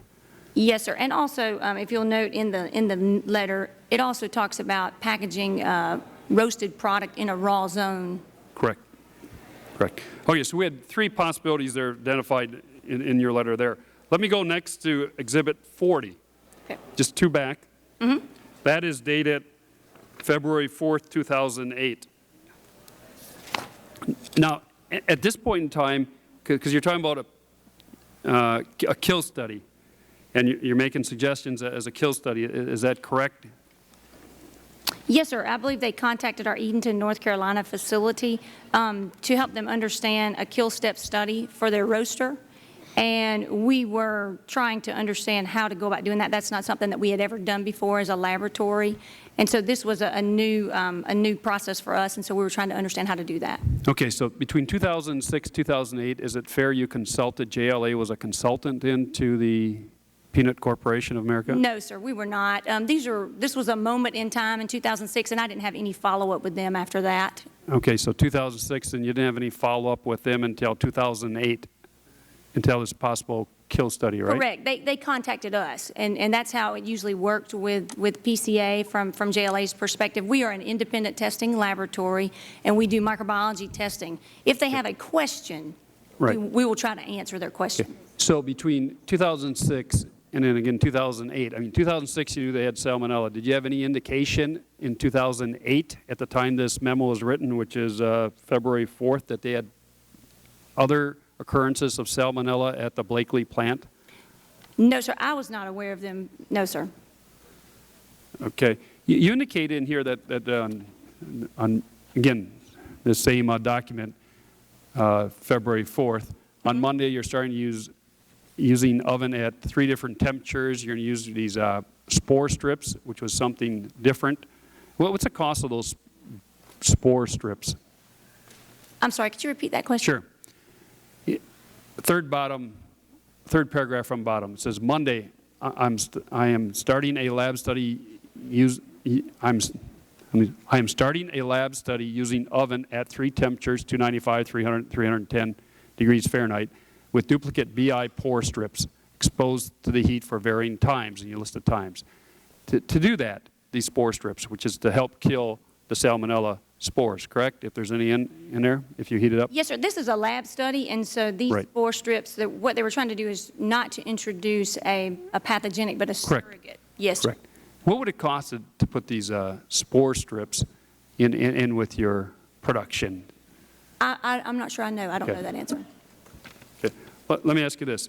Do you support, and it's been suggested throughout today, that labs, food processors, should be registered, should be certified, the people doing the testing, and that the results should be filed with the FDA on every test?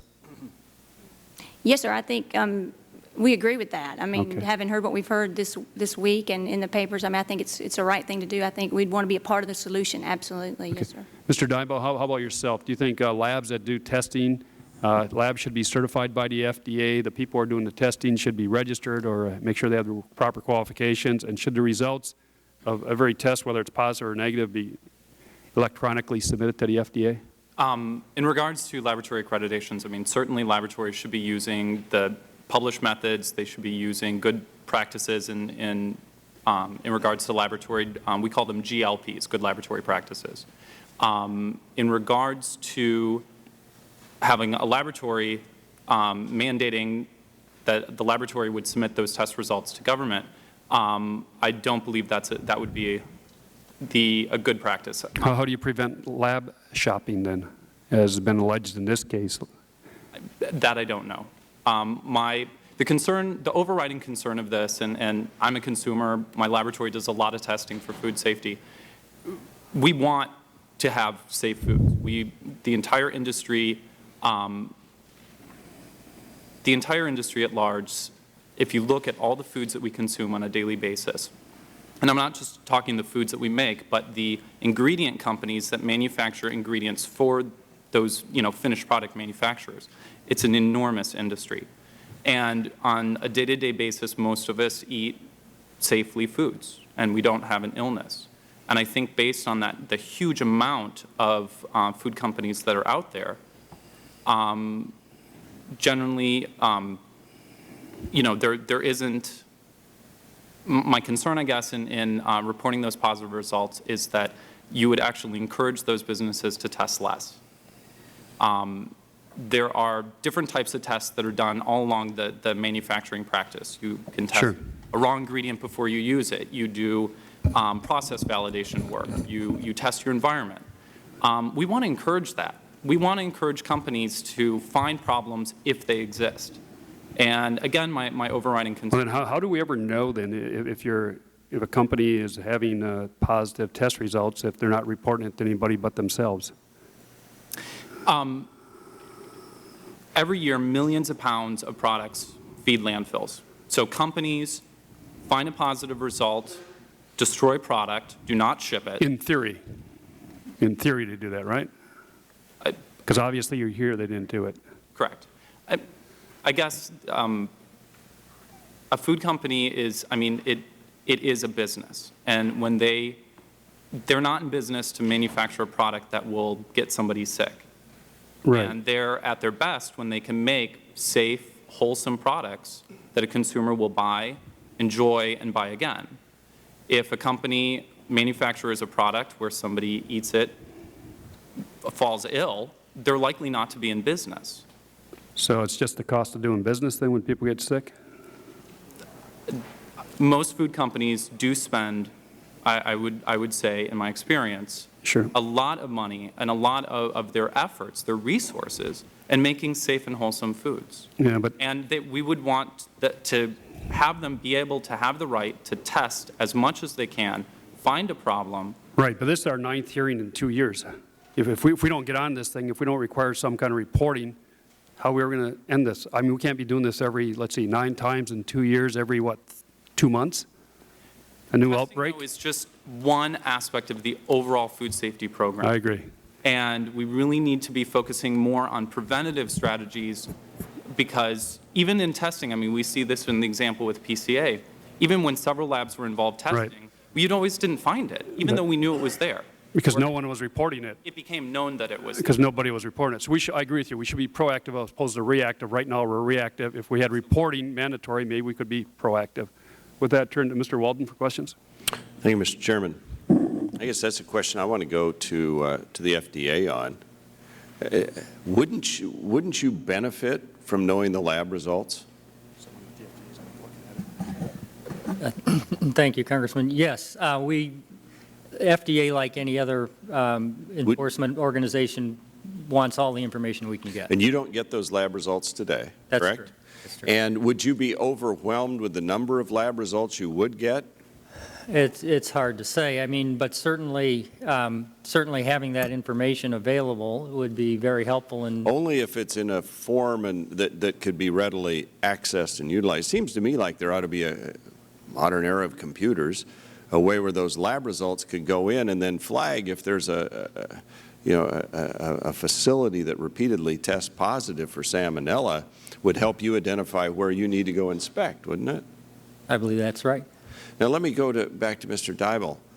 I'm troubled with this notion that those lab results shouldn't be shared with the FDA or the Georgia Department of Agriculture or whomever. And I don't disagree that I think they should be inspected. I think they should seek out. I think as a small business person, I had nothing to do with food, but it seems to me in their best self-interest to make sure their product line works and is sanitary and all. They don't want to make, in theory, most don't, want to make somebody sick. So what's the harm in sharing those positive results with the regulators so that they're on notice there may be a problem here? From a laboratory level, we always don't understand what types of samples are coming into our laboratories. Right. So it could be part of an environmental monitoring where product fell on the floor and they want to test that. It Okay, but couldn't we? Samples. They could be doing a new R&D project. Right, we but just don't know. Okay, And but how hard would it be to have a row of boxes that says this is a R&D sample test, this is a off-the-floor sample, this is something that's going into the Austin crackers that some 3-year-old's going to eat? Is that hard? That wouldn't be hard. However, I don't know that that would happen. All right. Well, that's a different Again, question. So if the private lab doesn't collect the samples, how can you ensure the integrity of those samples? Can you, Ms. Cowart? You don't know. They just send you whatever, right? Correct. What happens with our company is we receive samples into our laboratory with the request for analysis, and we do the analysis that is written on the request form. We do not know where those samples came from. We don't know the history Sure. of them. And so our obligation as an independent laboratory is to run the test and to notify them the accuracy and speed that we can to get that to them. And it sounds like you have a very thorough process to do that, which I commend you for, both email and a voice Thank you. Yes, sir. Process. So let me go back to this notification. We learned yesterday, sometime this week, that there's this mystery peanut processing plant in Texas that apparently has never been reviewed by the FDA, no regulators have been in there. Is that correct? No, sir. The FDA was in there in 2001 inspecting, but at that time they were not producing peanut butter or peanut paste. Have you been back since? Oh, I'm sorry. Have you been back since they've been producing peanut butter or paste? Yes. I'm sorry. Which plant are we talking about? The one in Texas. Oh, the one in Texas. Yes. I'm sorry. Let me retract that. No, we had not been in there. Were you aware it even existed? We were. You were aware? Because some of the news accounts indicate nobody knew this thing was going on, it wasn't registered, wasn't inspected. Do you know if it had been inspected? I don't believe it had been inspected. So if Mr. Dybel, if I understood you correctly, your company was actually doing tests from peanut product from that plant and discovered there was salmonella in some of that plant's product. Is that accurate? The Texas facility? Yes, sir. That's correct. So if you had to report that to the FDA, then the FDA would have known there was salmonella in a plant they had never inspected. We did report that. To the FDA? The subcommittee, we reported this to the subcommittee. I'm unsure of if we reported it. Oh, wait a minute. When did you do the salmonella test? The result just came off this last Sunday. Okay, so you just found out about this. Yes. But you didn't report that. I mean, you knew we were doing an investigation, so you shared it with us in that context. You wouldn't normally have sent us just sort of randomly test results, right? Of course not. But had you reported test results to anybody before? We report test results to our clients, but there's no mechanism currently in place. Right. And that's what we're, in the other context of the full committee, going to debate is what is the mechanism that should be there. We don't want to. I mean, I'm not an advocate of just sending enormous amounts of data to another government agency that will put it in boxes. They'll go in a warehouse that will probably leak, and we can produce peanuts there too. But, you know, it doesn't make sense. So it's got to be something that's usable. And so had you done tests prior to the ones this week on that plant in Texas? We've been doing results for them for a number of years. Number of years. And had you spotted salmonella in any of those tests? No, everything was negative up to the point of this last results week? on Sunday, yes. What's it? Dr. Cowart, did your firm do any tests in that plant in Texas? On the Texas facility, no, sir. We did no microbiology testing. And why do you think, I find it curious that your firm consistently found salmonella. You said 6 times in 07 and 4 in 08? That's correct. And then it sounds like PCA decided we're going to go somewhere else. Is that your read of it? After reviewing the documents and talking with our associates back at the laboratory, it appears that way, yes, sir. And then they sort of sent you one under the name of an internal operation just to, I guess, have you do that test. That's right. And again, not knowing the history of the samples, we just took the samples. You do the test. Did the test. That's correct. Yeah. Yes, sir. Did you know whether or not PCA went to any other labs? We were aware of, they were asking us about a high coliform count and an aerobic plate count, and so in an effort to answer their question, we did ask them if they could send us the results of the aerobic plate count and the coliform count just to compare. Right. Because we obviously go into a diagnostic mode also. Sure. And so we did know that they had used another lab for that, yes. And then do you, like, check the calibration of your equipment and all of that to just see? Yes, sir, we do, and we also are in quarterly proficiency sample test so that we can be able to check against an unknown sample that would come in from a proficiency organization. All right. And Mr. Dybel, do you have any idea, I mean, why your data would be different than JLA's data?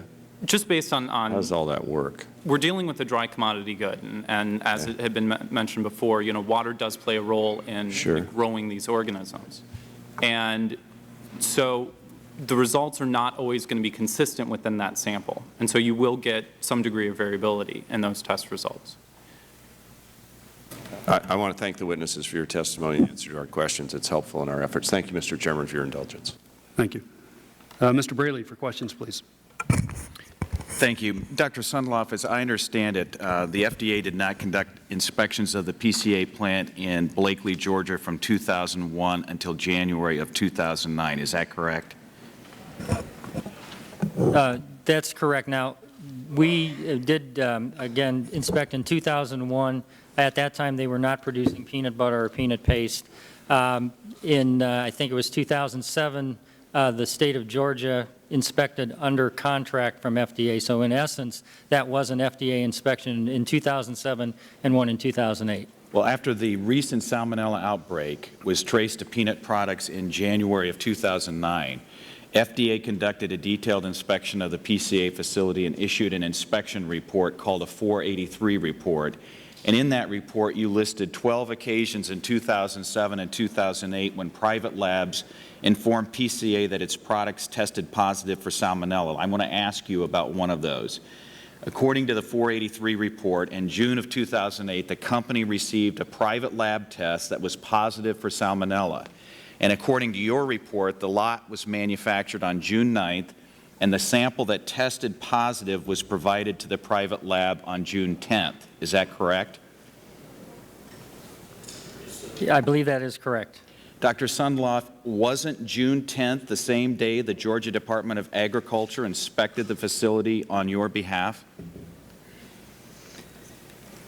I would have to check my records. Well, if that is the case, and that's what the records show, the day after the company produced peanut products with Salmonella, your inspectors were inside this facility, but they didn't detect Salmonella because you didn't direct them to test for it. Isn't that true? That is true. And you had the legal authority to order those tests, didn't you? Yes. So why didn't you order Salmonella testing that day? Well, first of all, we did not know of the test results at the time. We did not know of those until January. Secondly, our policy had been that on routine inspections, and this is not for cause inspections, in other words, where we don't suspect that there is a problem in the plant, we have not asked our inspectors in general, whether it's the FDA inspectors or the inspectors under contract, to collect samples or obtain environmental samples. We are changing that now as a result of this. Well, does your office and do your inspectors apply a heightened degree of suspicion when there are other things going on in the food production business that might alert you to potential problems? Yes, we do. I mean, we take the entirety of all of the findings into account to determine whether or not it raises us to the next level where we would issue an inspection report of action, that there would be required actions to be taken by the company. In this case, I think all of the inspections, both that were conducted, indicated that there were some infractions, that they didn't immediately pose what appeared to be a risk to the safety of the food supply, and that the company was correcting those deviations either while the inspector was in the plant or gave assurances that those would be corrected. Well, the reason I asked you that very specific question about a heightened index of suspicion is because in April of 2007, this subcommittee held a hearing on a Salmonella outbreak at the ConAgra peanut butter plant in Sylvester, Georgia, which is only 75 miles from the PCA plant, and that outbreak resulted in over 400 illnesses in 44 states. Wasn't that cause enough for FDA to order testing for Salmonella at the PCA plant? After that outbreak of the Peter Pan, we went back and did a lot of education for the peanut industry. There was a seminar that was given in Atlanta in which the entire peanut industry was invited. We had FDA people there. They had other people talking about the kinds of measures that should be put in place in order to prevent this from happening in the future. We looked back at our records and determined that 4 people from PCA were registered to attend that particular symposium. So then you would agree with me that in this geographic area, in your state, there was certainly a heightened degree of suspicion about the potential for Salmonella outbreak at the time these inspections were performed? Yes. And are there any written standards that apply to determine when there is for cause to test for Salmonella? I don't believe there is any written ones. I would ask Mike Chappell if he can comment on that. Well, I do. After the ConAgra series, and we did indeed provide some additional guidance to our field staff. And as Dr. Sunloff just mentioned, the realization is that we probably need to depend more on environmental sampling than we have in the past, not just the for cause, which means the conditions in the plant suggest there are serious problems. Mr. Chairman, it seems to me that private labs detected Salmonella at the PCA facility, but since they only reported it to PCA, the public never found out about it. And that's a difference that we can't afford to have in our food safety system, and I yield back. Thank you, Mr. Braley. Mr. Deal for questions, please. Thank you, Mr. Chairman. My line of inquiry is in 2 areas. First of all, what are manufacturers required to do? And secondly, what are state and federal authorities allowed to do? Now, in that regard, I would ask, first of all, has peanut butter been classified by FDA as a high-risk product? I don't believe it has. That may change in the near future. Do you think that would be an appropriate classification? I believe so. All right. If it is so classified, what would change with regard to what the manufacturer must do and what the FDA and state authorities can do? Certainly, considering it high risk, we would change the way that we inspect, and I think we just addressed that in the future we are in the process of writing all of our guidance to our inspectors that they will be taking samples of the product and the environment in the future, and that will go a long way, I think, to detecting these problems earlier. But there's no, in terms of what is required under good manufacturing practice standards, they are written rather broadly, and they are written more for all foods than specific products. And as such, they are not very prescriptive. You know, what will probably result from this is some stronger guidance that will be more specific about peanut butter as it pertains to the kind of manufacturing controls that need to be put in place and the kinds of inspections that we will do. Can anything that FDA does by way of classification or otherwise require a peanut butter manufacturer to do product sampling with a specified period of regularity? Currently, the good manufacturing practice standards are not written that way. Do you think maybe they should be?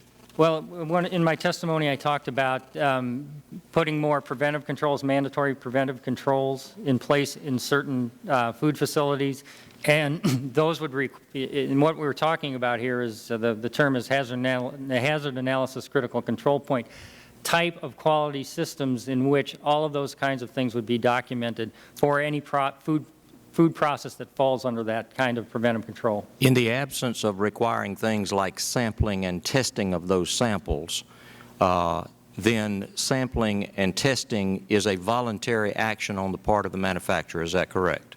Currently, that is correct. And the concern that some people have of requiring disclosure of those voluntary samples of disclosure of the results is that as long as it's voluntary, all that may very well do is to have less testing rather than more testing. Do you share that concern? Yes. Well, right. I'm sorry, I don't have time for you to elaborate much on it. If you have that concern, then, is that one of the things that your recommendations to Congress has included?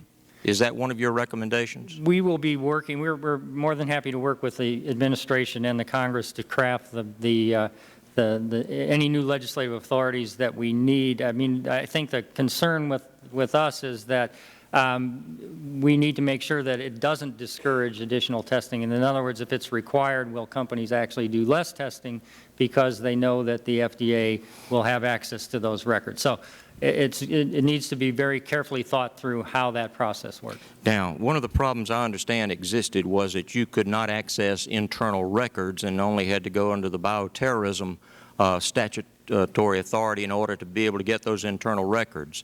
Have you recommended, or would you recommend that that be changed in terms of what the FDA or state authorities acting under your jurisdiction have the right to access internal records? Should they have that right?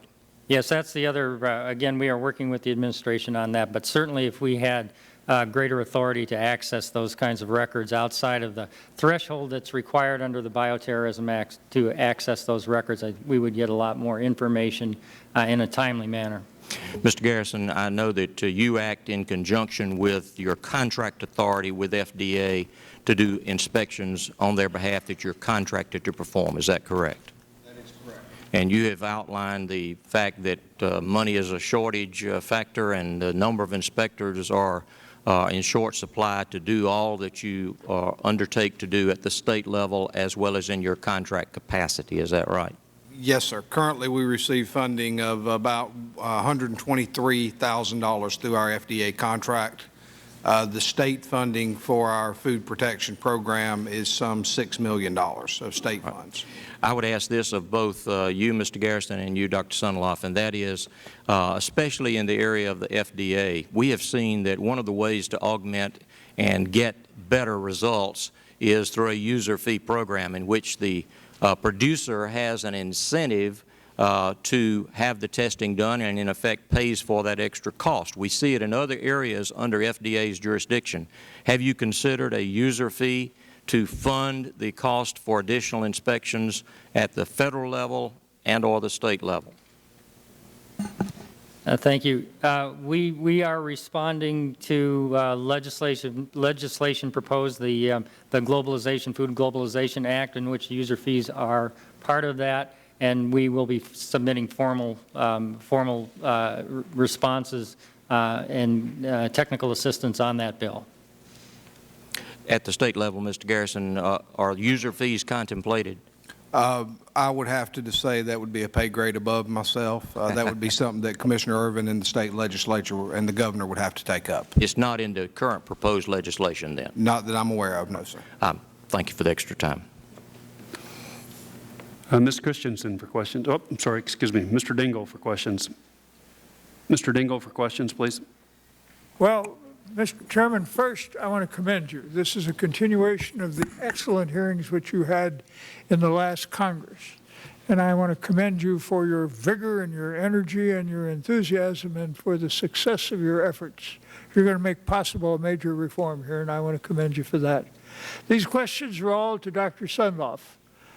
Please, Doctor, answer yes or no, because we have relatively little time in which to do this. Food processors should be made to notify the FDA when they begin producing products that have not previously been registered. Do you agree, Doctor? Yes or no? Could you repeat could you repeat the question? Please pay attention because we do have limited time here. Food processors should have to notify FDA when they begin producing products that they have not previously registered. Do you agree? Yes. In the light of the current crisis with regard to food and drug and producers, should foreign and domestic food facilities be required to have safety plans in place to identify and to mitigate hazards? In some cases, yes. Now, what should these plans, should these plans be subject to review by FDA inspectors? Yes. Would increased inspections by FDA have potentially prevented the Salmonella outbreak?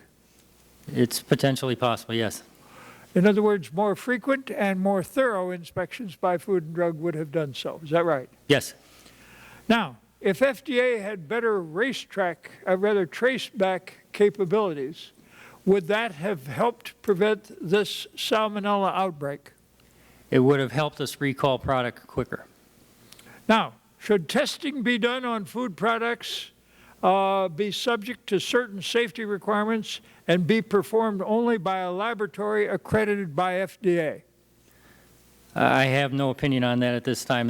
You will note that you had a number of laboratories which performed tests that either didn't reveal the presence of Salmonella or that were not reported to FDA. If FDA had reliable reports from reliable laboratories, would it not have been better able to protect the public? Yes. I want to just say about Salmonella testing, you can test the same product several times and not find the Salmonella, and it can be still in there. We suspect that these were all good laboratories and that the failure to confirm a positive was not the laboratory's fault, but the sampling. I'm driven to the unfortunate conclusion that if that statement is true, Food and Drug probably could have done without laboratory inspections at all, because apparently the laboratory inspections either didn't get communicated to FDA or they didn't reveal the presence of Salmonella. And how does Food and Drug do its job without proper assistance in identifying the presence of pathogens like Salmonella? We rely heavily on states and private laboratories and others to help us in our mission. It sounds like you're saying trust everybody. I would add to that my dad's abjuration that you should also cut the cards. Now, should testing be done on food products? No. In the light of the Salmonella outbreak caused by PCA's products, could this crisis have been mitigated if testing laboratories were required to send their testing results to FDA? It would have alerted us a lot sooner, yes. I'm sorry? It would have alerted us sooner that there was a problem. So you need both qualified and competent laboratories, and you need to have them registered, and you need to have them send their results to Food and Drug so that you know what's going on, right? Again, we appreciate all the information that we can get. Okay. Should FDA have authority to issue mandatory recalls of tainted foods? We are more than happy to discuss that. It depends, I believe, on how the law is written and what... You do not have that authority now? We do not. And you need it if you're to do your job effectively, do you not? It would be helpful, yes. More than helpful, it's necessary. Isn't that so? I can tell you that we, almost in every case, when we ask companies to recall product, they do it voluntarily. All right. Now, Food and Drug was not able to investigate the Peanut Corporation or to visit or inspect Peanut Corporation of America for about 8 years. Is that right? And then they turned the matter over to Georgia, which in 2 years is supposed to have visited PCA, but they didn't find a thing. And what caused the failure of FDA to be able to inspect the people who are subject to their jurisdiction. I'm told that the Department of Agriculture can investigate and can visit and inspect dog food producers oftener than Food and Drug can inspect food producers. Do you need more resources at Food and Drug to carry out proper inspections or not? We would like to do more inspections, yes. Well, you're not doing the inspections that need to be done, so you are not able to protect the people. PCA tells us clearly that the consumers were not protected because tainted and unsafe salmonella-infected peanut products and peanut butter got on the market. And with more resources, you could have done a better job of protecting the public. Is that not so? It's not clear in this case. It's not clear? It's not clear in this case. 8 years you couldn't investigate them? That's clear to me. And then Georgia investigated them, and they couldn't do a good job. So that tells me that Food and Drug does not have either the resources. Look, you're caught in a cleft stick here. Either you don't have the resources, or you are incompetent to do the job you're supposed to do. Which conclusion am I to arrive at? I would hope the former. That you don't have the resources. I'm content to believe that you're incompetent, but I have tried to defend you against that and point out that you need resources. What I get from you, however, is a modified reluctance to have more resources. And I am distressed because I think that the only way Food and Drug is going to amount to hill of beans is to have the resources that it needs and to have the statute that it needs and to have the leadership that it needs. I find the leadership lacking. I find the resources lacking. And you are driving me to the conclusion that perhaps maybe Food and Drug is not as diligent as it should be because it might have the resources. Now, what is your response to that? Well, obviously, we need to be inspecting more frequently. And in this particular case, there was we should have been taking environmental samples. That would have led us to find problems earlier. We should have been more directive to the state of Georgia in directing them to take environmental samples. Had they done that, we might have detected this sooner. Mr. Chairman, my time has expired and you have been very gracious. I thank you. Well, thank you, Mr. Dingell. And on behalf of all the members, when they were doing the tribute on the floor on your resolution, we all would have liked to have been there, but we were doing, as you have taught us, to do oversight. So forgive us for not being up when they did the House resolution in tribute to your longevity on the floor. I know some of us will be doing after hours tonight, paying tribute to your length of service, but more than that, the quality of service you provided the American people. Mr. Gingrey for questions, please. Mr. Chairman, thank you. And following up on the Chairman Emeritus's line of questioning, let me address my first question to Dr. Sundloff of the FDA. You know, I think as I read your testimony that FDA actually went into Blakely, Georgia, to inspect this PCA plant on January 9th, 2009. And this was based on the information that had been obtained by Minnesota Department of Public Health that clearly that there was salmonella in an open container of this peanut butter product. And yet you go there and you find pretty quickly in going through the records of the company and some of the lab reports that were submitted by these two labs, these private labs, which, by the way, I don't feel are necessarily responsible for not notifying the FDA. I mean, their job is basically a contract with the company. It's just like if a physician does a blood sample on someone and sends it to a lab, and it's a low hemoglobin as an example.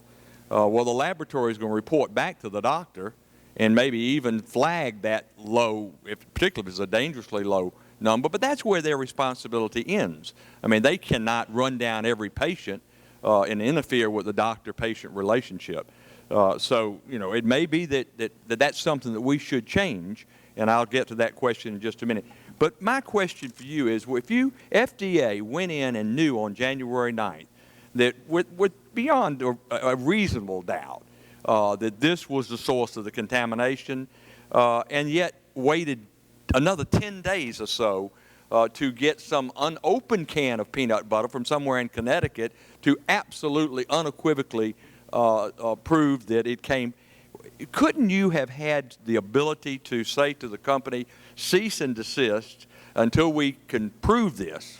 If we disprove it, then you know, you continue operations, and maybe the federal government, the FDA, mitigates any financial loss. But when you just continue to get to the nth degree for another 10 days, I don't know how many more hundreds of people got sick, or maybe even additional deaths because of that delay. Why couldn't you have issued a cease and desist order at that time? I believe we went in on the 9th. I believe that was a Friday. The company recalled on the following Monday.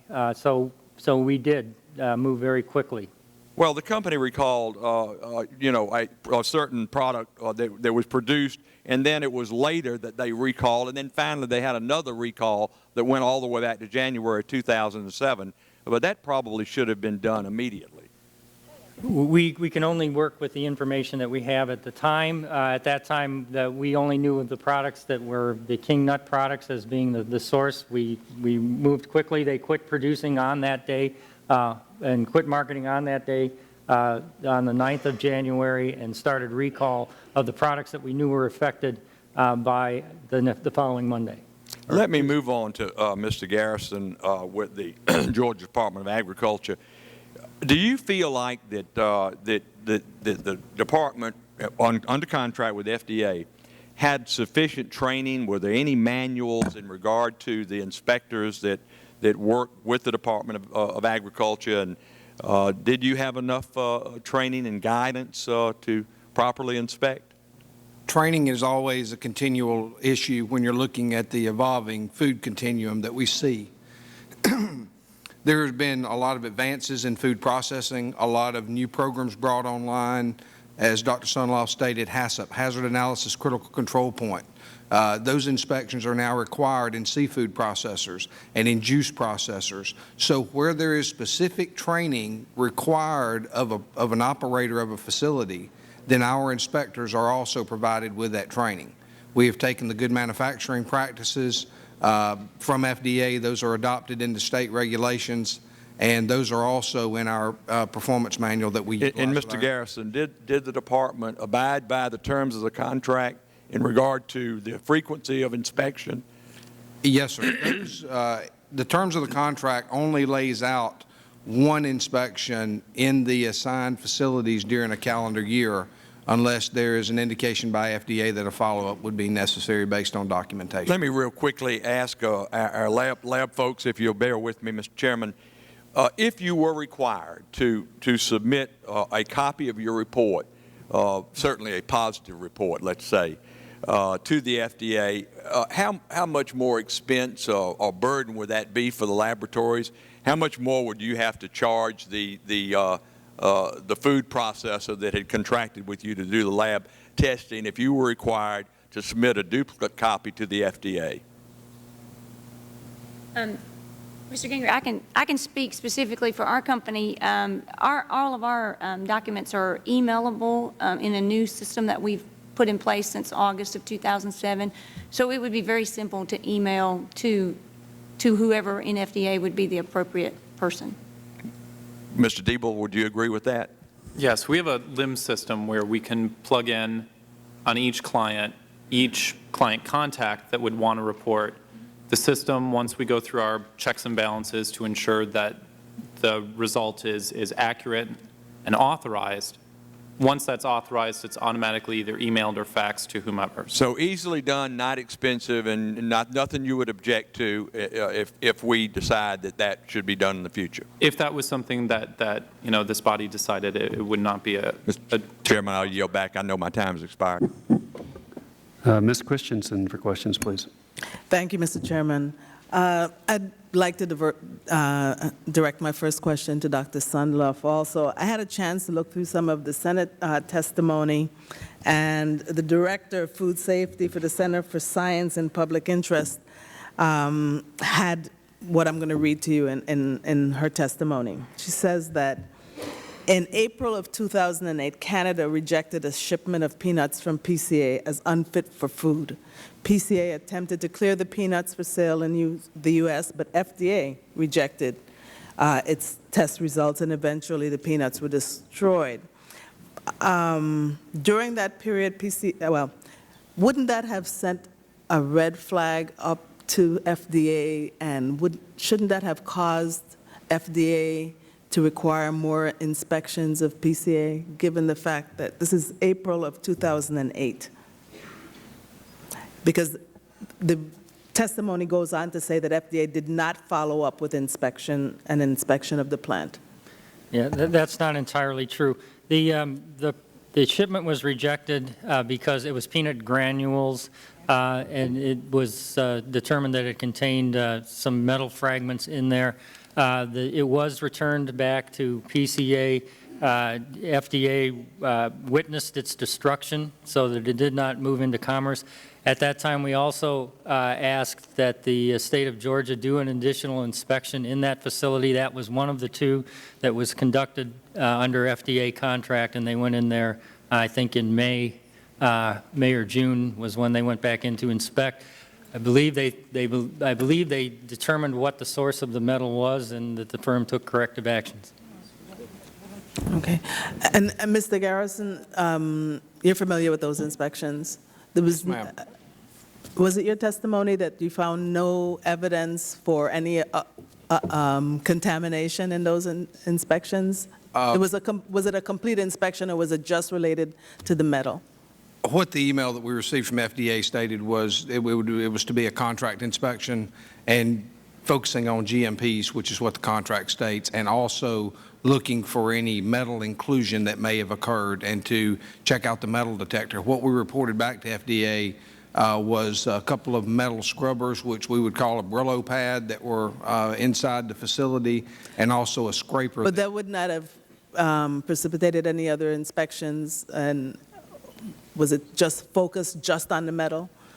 No, ma'am. We actually done a good manufacturing practice inspection during that time. And there was nothing to suspect that there would be any other contamination in those inspections? Like I've said, there was no red flags that would indicate a imminent health hazard inside that facility. My understanding, Mr. Garrison, is that between 2007 and 2008, PCA had 12 positive Salmonella tests reported to them. And in that time, the department tested 35 product samples from 5 Georgia facilities. How many of those were from the Blakely plant? There were 3 samples taken from the Blakely plant in, I believe, August of 2007. And their first positive was in 2009. I mean, it was in June of 2007. But you didn't find any in your 3? No, ma'am, we did not. Since there had been a Salmonella outbreak the year before that was in peanut butter, when this outbreak started to surface, did that not raise concern, and should not that have precipitated some increased inspection at peanut butter plants from either Dr. Sundloff or Mr. Garrison? From the state perspective, when the outbreak began, we worked closely with our Department of Public Health, and their epidemiologists were monitoring the CDC calls, looking for potential causes and implicated foods, and then they would bring those to us. Once the peanut butter was brought forward as a potential, then at that point in time, the state, along with FDA, began looking at potential problems that may be associated with those facilities. But nobody seemed to think back to March of 2007 to say, well, this is Salmonella. We had a Salmonella outbreak the year before. Source was peanut butter. From a state perspective, we're constantly shuffling resources. When we can run 45 samples through our laboratory, You know, coming into June, we were dealing with imported jalapeno peppers that, you know, actually tainted our tomato industry in Georgia. We had melamine in products coming from China that the state was running tests on in October. So, you know, with very limited lab resources, we're constantly moving around what we're testing and what we're looking for from a state standpoint. If I could get just one more question, a quick question to Mr. Dybel and Ms. Cohart. Does the fact that there was a negative follow-up test on the after a positive one, how many negative tests would you consider enough to convince you that the positive test result could be ignored? Can you ignore a positive test just because you get another follow-up? Absolutely not. If you tested 50 samples for a given lot, and 49 of those were negative and 1 was positive, that 1 positive must trump the 49 negatives. The 49 negatives should never have more precedence over that 1 positive. You cannot retest away a positive result. And I will agree with that statement wholeheartedly. Thank you, Mr. Chairman. Thank you. Ms. Schakowsky, questions, please.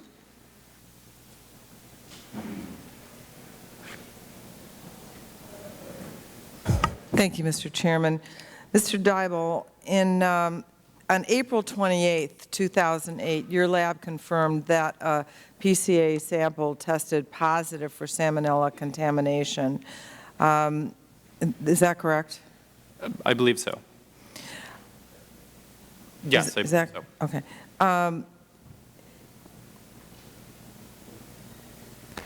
What would I think you said before, what would you have expected a manufacturer to do with that information? We do a lot of consulting services for our clients, and most of what we try to get involved with is more on the front-end quality control procedures, working with clients to have. Well, what would you expect that they would do? In the event of a positive occurrence, we would expect that they would shut that line down or stop that production, quarantine that lot, try to figure out how that positive occurred in retesting, okay, but ultimately throw it out. But actually, following that initial positive, PCA sent you additional samples from the same lot, and they also went to Dr. Cowart's firm and provided an additional sample, and those tests came back negative for Salmonella, right? Correct. That's not unheard of. Dr. Garrison, what is a company expected to do if there is a positive? And do you also agree that negatives don't erase the positive that has been found? The state of Georgia Department of Agriculture would expect that company to immediately destroy the product. If it's been put in commerce, they would expect them to recall that.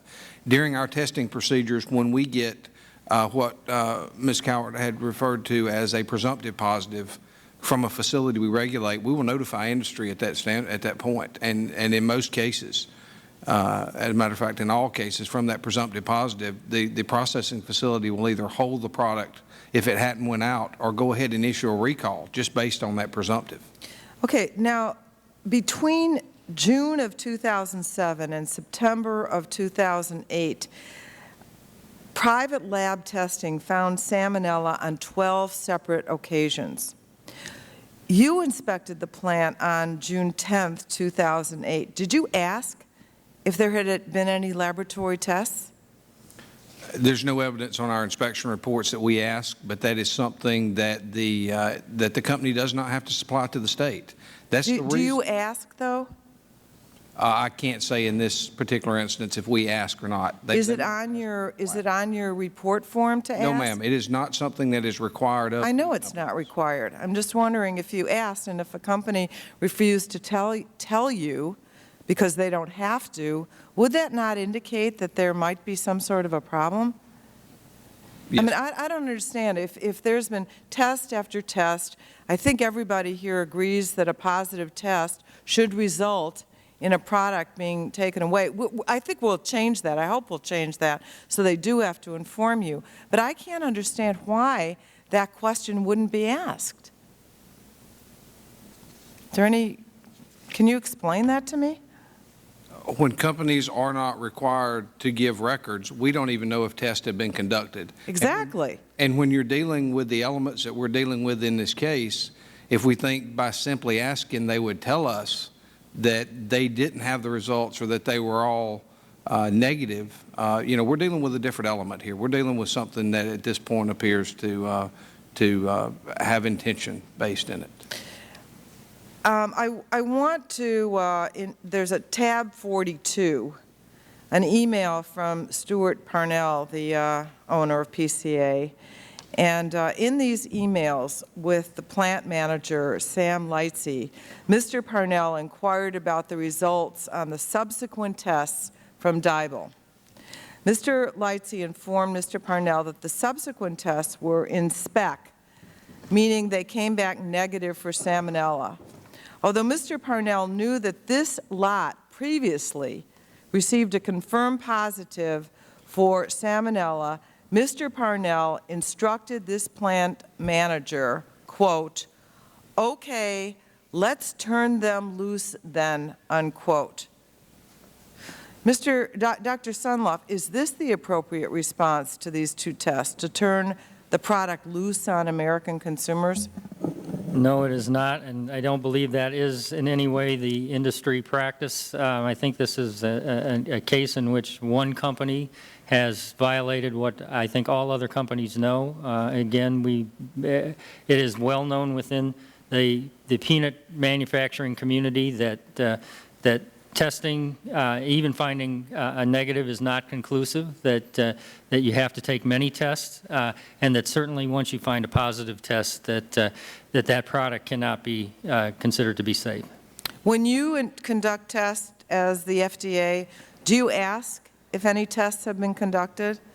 I think we do, but I'm going to ask Mike Chappell to speak to that. It certainly depends on the nature of the inspection. If you're asking whether it's a routine requirement for our investigators to ask for whatever testing, that is not our procedure, but we are changing that procedure to require that our investigators do ask what testing is being done and ask to have access to those Well, records. hopefully, Mr. Chairman, we're going to require that those tests get reported back to the FDA. I just want to say that it's really unbelievable that Mr. Parnell knew that the food that he produced was contaminated. It escaped any inspections by the state. It got, even though the testing laboratory found that there was a positive, nothing happened. And rather than be responsible destroying these tainted products, he chose to test the same lot over again until he got the result that he wanted and then release the product to the public. We have a responsibility to change that. Thank you. Thanks for the extra time. That concludes all the questions of the members in this round. I'm sure we're going to go a second round, but we do have two members of the full committee who are not members of the subcommittee, but they're allowed to ask questions under the rules of the subcommittee. So, Mr. Barrow, I know you've been here all day. Would you like 5 minutes of questions? Yes, sir. Thank you, Mr. Chairman. I'm not as good a cross-examiner as my hero, Mr. Dingle here, and I'm not as good as Mr. Braley over there, so I'm going to throw you guys a softball. I'm going to ask you a wide, open-ended question.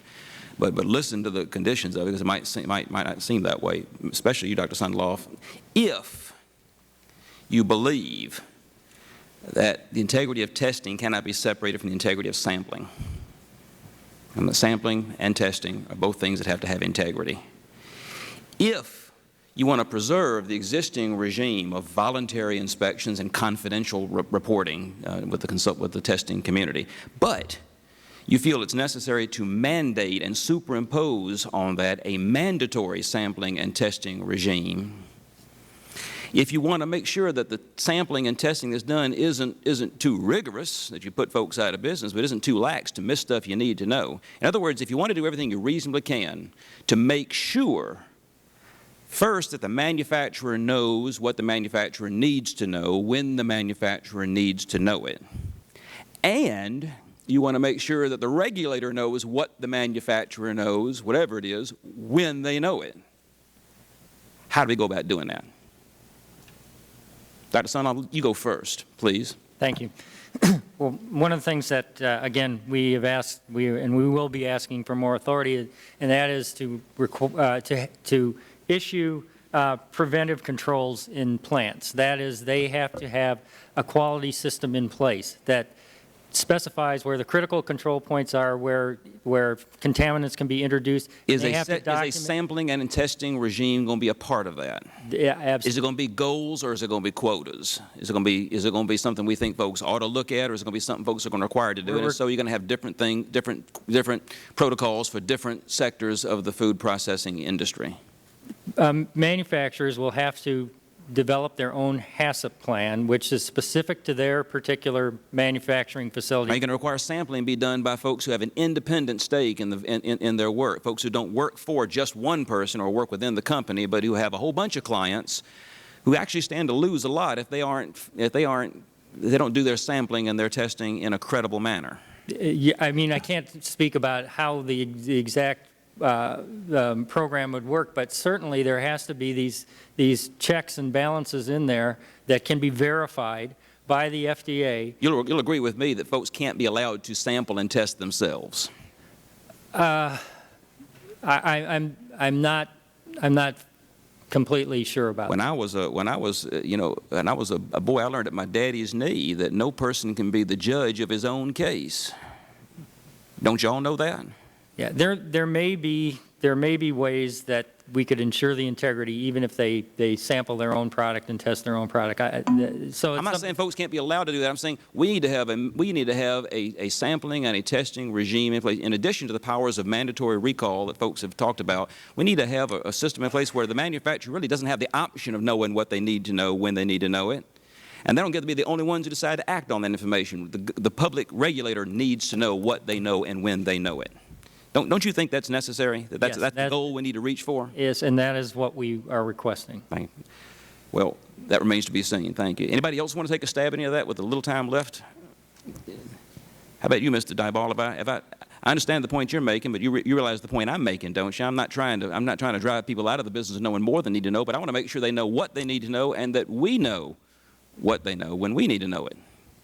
I think there are a lot of opportunities in the subcommittee and in the discussions that we're going to be having to really build stronger bridges between government and industry and agree upon best practices that we can all use. I hope those best practices include preventative approaches rather than reactive approaches. Well, what I want to do is I want to take you guys out of the situation of having to rat out a client in an existing regime where folks have the right to come to you and ask as a matter of entering into the contractual relationship with you that you'll keep quiet with what they got. That puts you in an untenable position. That's unacceptable. I recognize your interest there. Nobody can go forward. No part of the existing system can go forward and start doing the right thing. Everybody else is going to continue to be allowed to do the wrong thing. So I want to put in place something that doesn't let that happen. Ms. Coward, you got anything to add to that?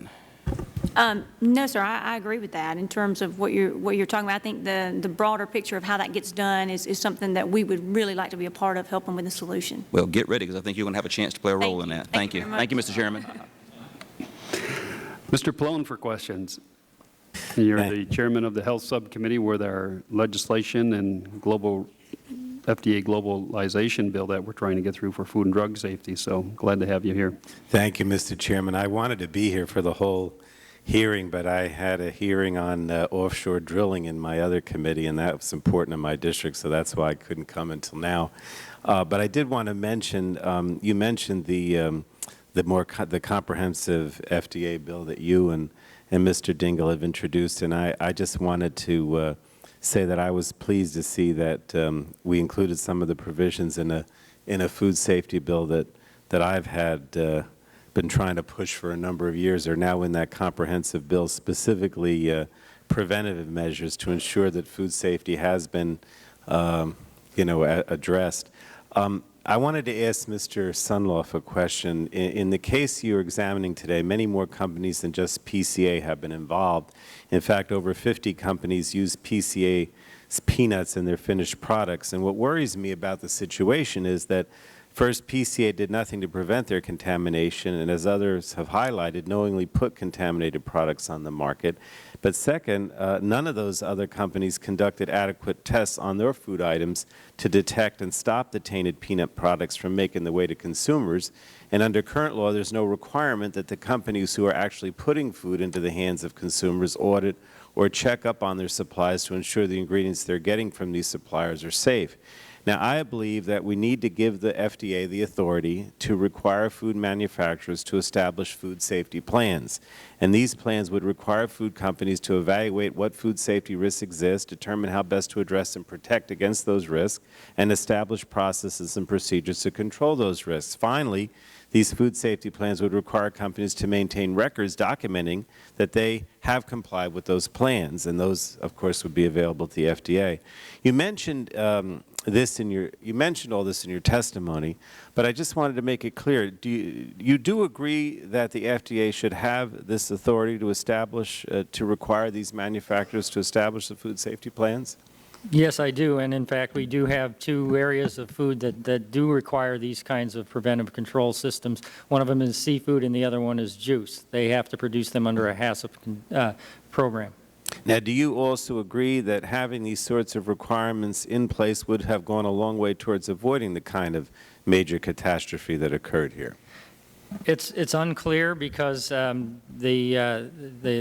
company, it's not clear they would have kept adequate records in this case because they did get positive control or positive samples, and they chose or they shipped product anyway. If we had gone in and inspected their records and had gotten access to those records before this outbreak, certainly that would have been a warning to us, and we potentially could have prevented this.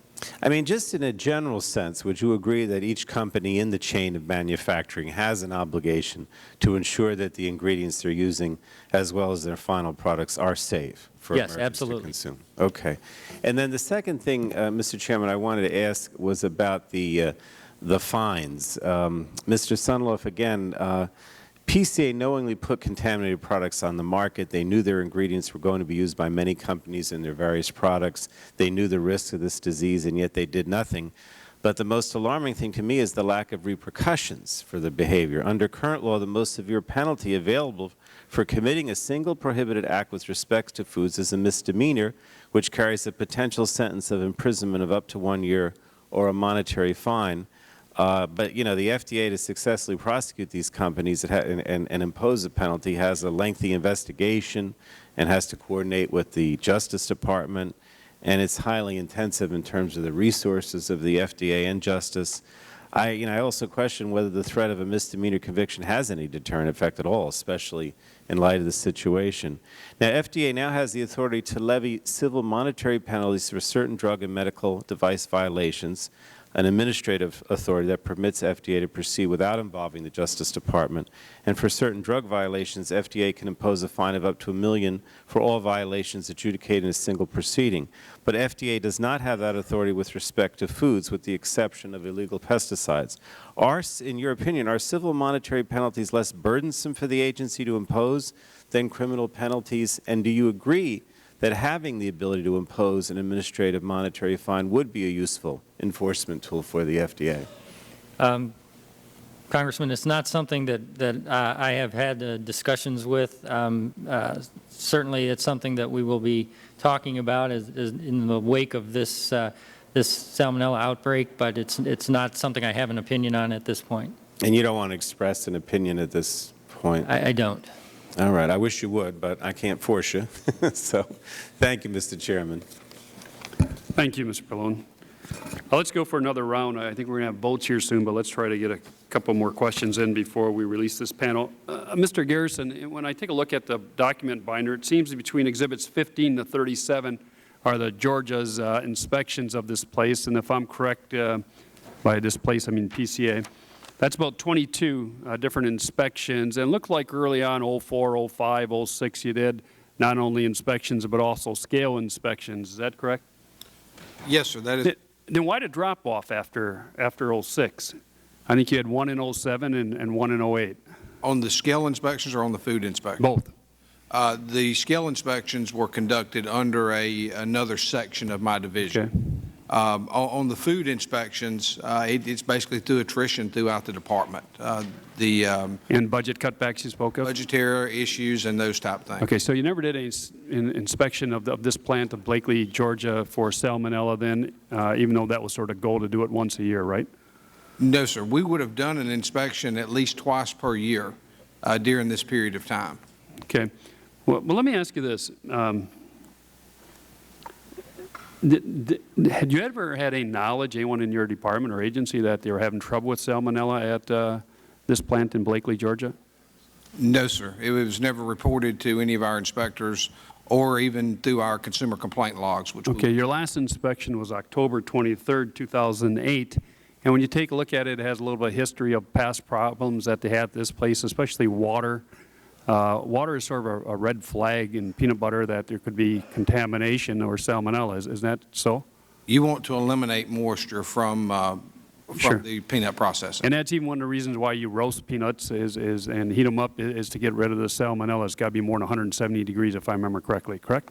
The temperature would really depend on the roaster speed and the temperature there. It's a combination of the two during the roasting process. Okay, on October 23rd, when you take a look at it, and I'm looking at the FDA's report in January 2, they indicate even in October, like they're missing dates as to the firm's temperature inadequate or just left off the recording charts, and that was never noticed by your inspectors.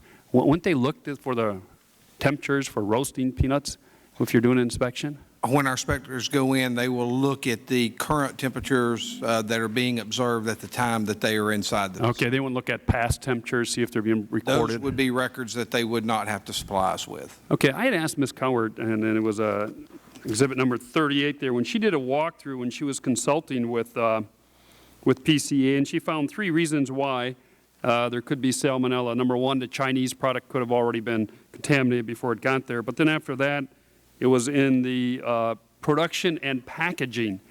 If Ms. Cowart if she just does a walkthrough and notice these things in this plant, why wouldn't your inspectors notice them? Because they're looking for the same things, aren't they? Ms. Cowart had knowledge that the facility had a problem with salmonella. That's something that the state didn't have, and that's what we're pushing for, is for these plants in Georgia, if they have problems, they've got to let us know. The inspectors, we have to have every tool available to us. Sure, but as inspectors, salmonella, water, peanuts, bad combinations. I just think you'd pick up on those things. Exactly. You know, the inspections are a snapshot in time. Sure. What Ms. Cowart seen during her inspections may not have necessarily been there when our inspectors went. Well, that's why you look at the temperature records and things like that, correct? When they have to supply them to us. That's why we go back to the HACCP requirements that Dr. Sunloff spoke about with the juice HACCP and the seafood HACCP. They have to, they're required to maintain those records, to sign off on those particular records. But there's no way you can get those records unless they voluntarily give them to you, right? In these type facilities, that is correct. So in a way, and let me, Dr. Sunloff, if you ever get I've been asking this question for 2 years, the answer's always been no. Go back to 2007, Peter Pan, you mentioned in your testimony here today. You ever get those records from Peter Pan, from ConAgra? I don't know the answer to that. I'll ask Mike Chappell if he knows. So 2 years, you still don't even have the records from 2007, and yet you continue to say you don't need subpoena power. Don't you think you need subpoena power? Again, I don't know whether or not we do have the records, sir. Just been handed a report. Ohio officials now linked a woman's death to a nationwide salmonella outbreak, so I guess we're now up to 9 deaths and growing. Let me ask you this, Dr. Sunloff, go to tab 11 there, if you could give them the tab book there, which is FDA's amended 483 report from the January inspection. I'd like to know if each of these violations, I'll ask you about, should they be caught in a good manufacturing practices inspection, and if you could do a yes or no. Like observation number 3 on page 5, this is about the temperature being not recorded. I mentioned October 6 times it wasn't recorded. November 2008, 24 days you never recorded the temperature. In December and January, nothing was recorded. Should that have been caught by an inspection, a GMP inspection? Yes. All right. How about the pallets being 3 feet, observation number 4, 3 feet from the finished product, and water stains running down from the cooling unit fans in the cooler? Should that have been observed by a GMP inspection? I'm going to have to ask Mike Chappell. Okay, well, Mr. Chappell, should that have been caught in water stains with a GMP?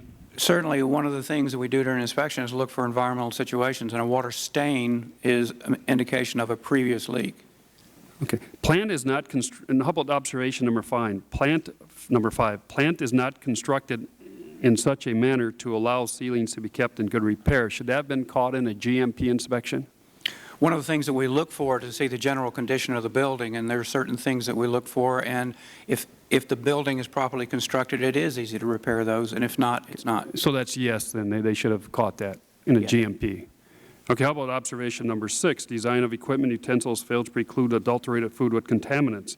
Specifically, the felt material is present on a final roller at the discharge. This material cannot be adequate cleaned, or sanitized. Should that have been caught in a GMP inspection? If indeed that particular equipment was in place and in use at that time, that would be an observation. That'd be a yes then. Okay, how about number 7? Proper precautions protect food and food contact surfaces from contaminations with microorganisms cannot be taken because of deficiency in plant construction and design. So that would be there all the time. So that should have been caught by a GMP, would it not? I think plant design is certainly one of the things we would look at, especially as it relates to product flow and segregation. Okay, so that's a yes. How about number 8? Specifically, the sink located in a peanut butter room is used interchangeably as a point for cleaning hands and utensil tools for washing out mops. That's not good manufacturing practices, is it? It's not, but again, though, if indeed the investigator was there at a time it was not being used for both things, they would not necessarily have pointed that out. Right, but a sink shouldn't be in the final product area anyway, should it? Because that's water again, isn't it an indication? You should have water near it, yes. Okay, how about number 10? Besides the dead and live roaches, let me ask you this. The bumper pads were inadequate. Openings of 6 inches or more were observed along sides and tops of trailers. These trailers contain raw and roasted products can be left backed up for 7 to 5 days, leaving openings in the plant. Is that GMP? Is that good manufacturing process? That should have been observed, yes. Okay, these violations I've just listed here, all 6 or 7 of them, all should have been caught in a normal GMP inspection. Then why weren't they in the prior inspections? The prior inspection and for FDA that FDA conducted was 2001, so I think it depends on the conditions at the time. Well, there was a GMP inspection. There was an inspection for cause on the metal shavings. But some of these are just structural. You can see water stains, things like that. That should have been caught, should it not? I certainly, it should be observed during the inspection. All right. I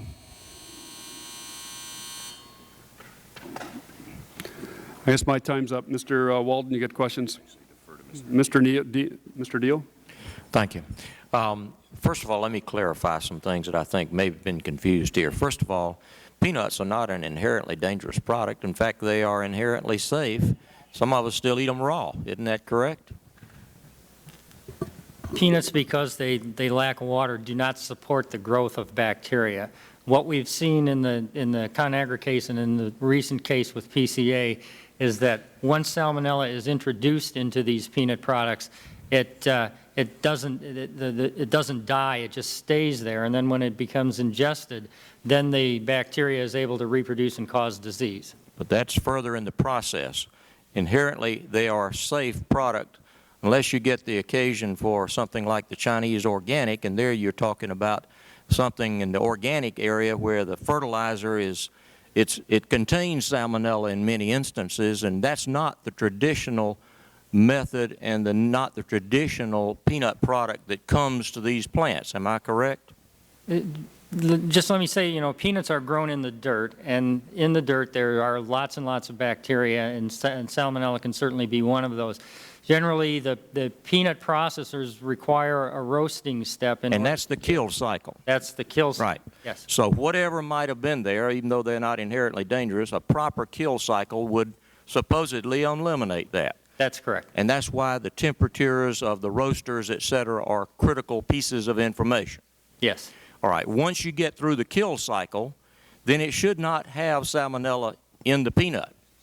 Right, and that's when the good manufacturing practices have to make sure that Salmonella is not reintroduced after the roasting process. And that's the reason you can get inconsistent samples one day versus the next day, presumably if you get a bad sample and a bad report that the lab reports back to the manufacturer, their presumption, and I think anybody's common sense presumption, is that they not only would destroy the product that is bad, but also that they would take the corrective action in cleaning up the facility, doing the other good management practices that would have caused the bad sample to occur. Am I not correct, Dr. Cowart? Yes, sir. That is correct. Yes, sir. All right. So it is not then inconceivable or totally within reason that you might get a bad sample, somebody gets the results, they clean it up, they don't get a bad sample the next time somebody comes by or the next time an inspection takes place. But I think the thing we all are focusing on is the kinds of things that will be able to prevent the bad actors from coming along. We have a bad actor here. He did not respond in a way that would be a normal response that everybody has reasons to expect they would respond. So I guess the thing we're trying to do is to come up with ways and methods whereby we can try to prevent the bad actor from being able to slip through the holes. And that would be including maybe reporting of internal testing to outside agencies such as the State Department of Agriculture or perhaps even the FDA, the mandatory keeping of internal records that would be required to be disclosed to the inspectors when they come by so that they would know whether or not there had been periods where the kill cycle was not operating properly, or they would know if they'd gotten a bad test result back. I think those are the objectives that all of us have in mind. Is that not the general format, Dr. Sunloff, that we should be approaching this from? Certainly, I think we need to have systems in place that are, number one, preventive, and number two, alert us early on when there is a problem. And I think we all agree with that. And the question is, how do we achieve that goal? And since we are in the middle of a vote, I'm going to conclude. But let me conclude by having thanks to all of you for your participation here. You've enlightened us, and we do appreciate your attendance at this hearing. Thank you, Mr. Chairman. Thank you. Mr. Braley, any questions? Yes, thank you. Dr. Cowart, I'd like to ask you about a document known as a Certificate of Analysis. Yes, sir. As succinctly as possible, tell us what a Certificate of Analysis is. A certificate of analysis for our laboratory is the final results that we have obtained through our testing program that is issued to the client for the sample they submitted. And what does a company do with a Certificate of Analysis? With the certificate of analysis, they would look at their sample description and understand where that came from, and based on the results, they need to take action depending on the positive or negative results they get. And let me just show you why what we're talking about is so important. This is a list of the 1,900 product recalls at the FDA as of February 10th of 2009. So when you issue a certificate of analysis, you're issuing a certification from your company to be relied upon, which has legal consequences. Isn't that correct? I think for the company, it is their responsibility to do with it what they need to. So it is our result on the sample. Yes, sir. Yeah, and you have a contractual obligation to make a good faith effort to perform that test to the best of your abilities, yes, because you know they're relying on your analysis for their business purposes and their regulatory compliance. When we issue our certificate of analysis, yes, sir, we believe they're relying on us to do that. So I'd like you to take a look at a certificate generated by your company, JLA, which is at tab 51, page 1, and we've got it up on the monitors Okay. if you can follow along. In this certificate of analysis, your company confirmed the product from Peanut Corporation of America tested positive as a result for Salmonella, and you can see the lot number is 8168 ABCD, and it's dated June 23rd of 2008. Is that correct? Yes, sir.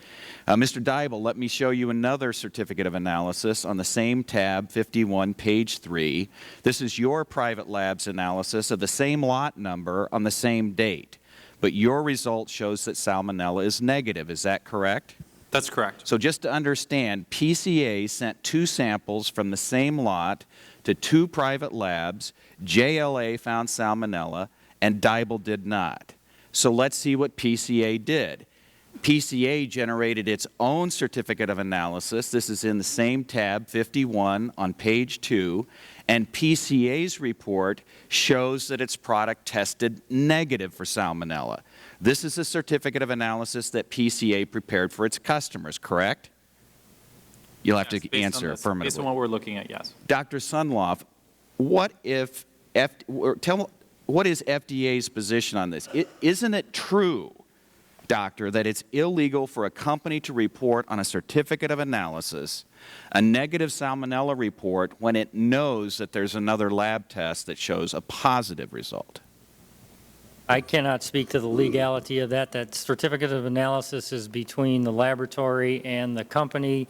Certainly, you know, if we find that they did introduce contaminated food into the marketplace, then they are in violation of the Food, Drug, and Cosmetic Act. Well, are you saying that you don't know or that it doesn't apply in this context whether that would be illegal for a company to do?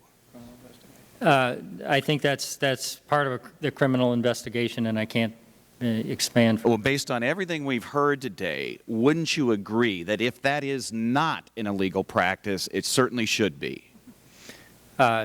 Certainly, if they were supplying false information to the FDA, that would certainly be an illegal practice. Well, and we've heard testimony here that if any lot result tests positive, that takes precedent over any comparative negative test result, correct?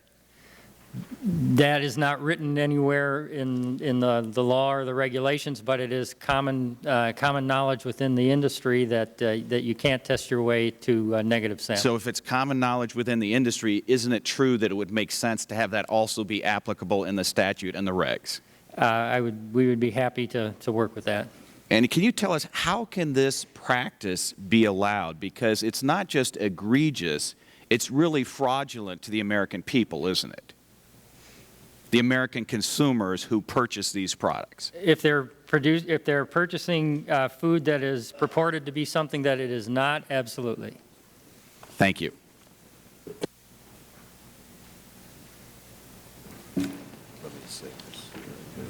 Mr. Walden has a question there.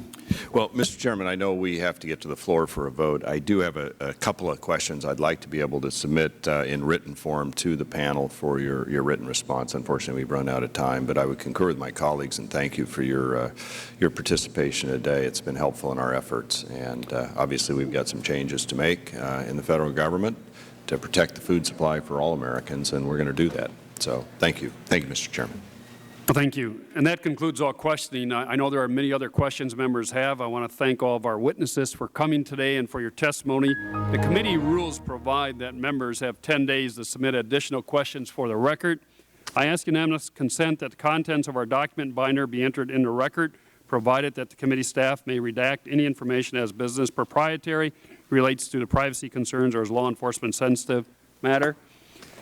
Without objection, documents will be entered in record. That concludes our hearing. This meeting of the subcommittee is adjourned. Thank you all for again.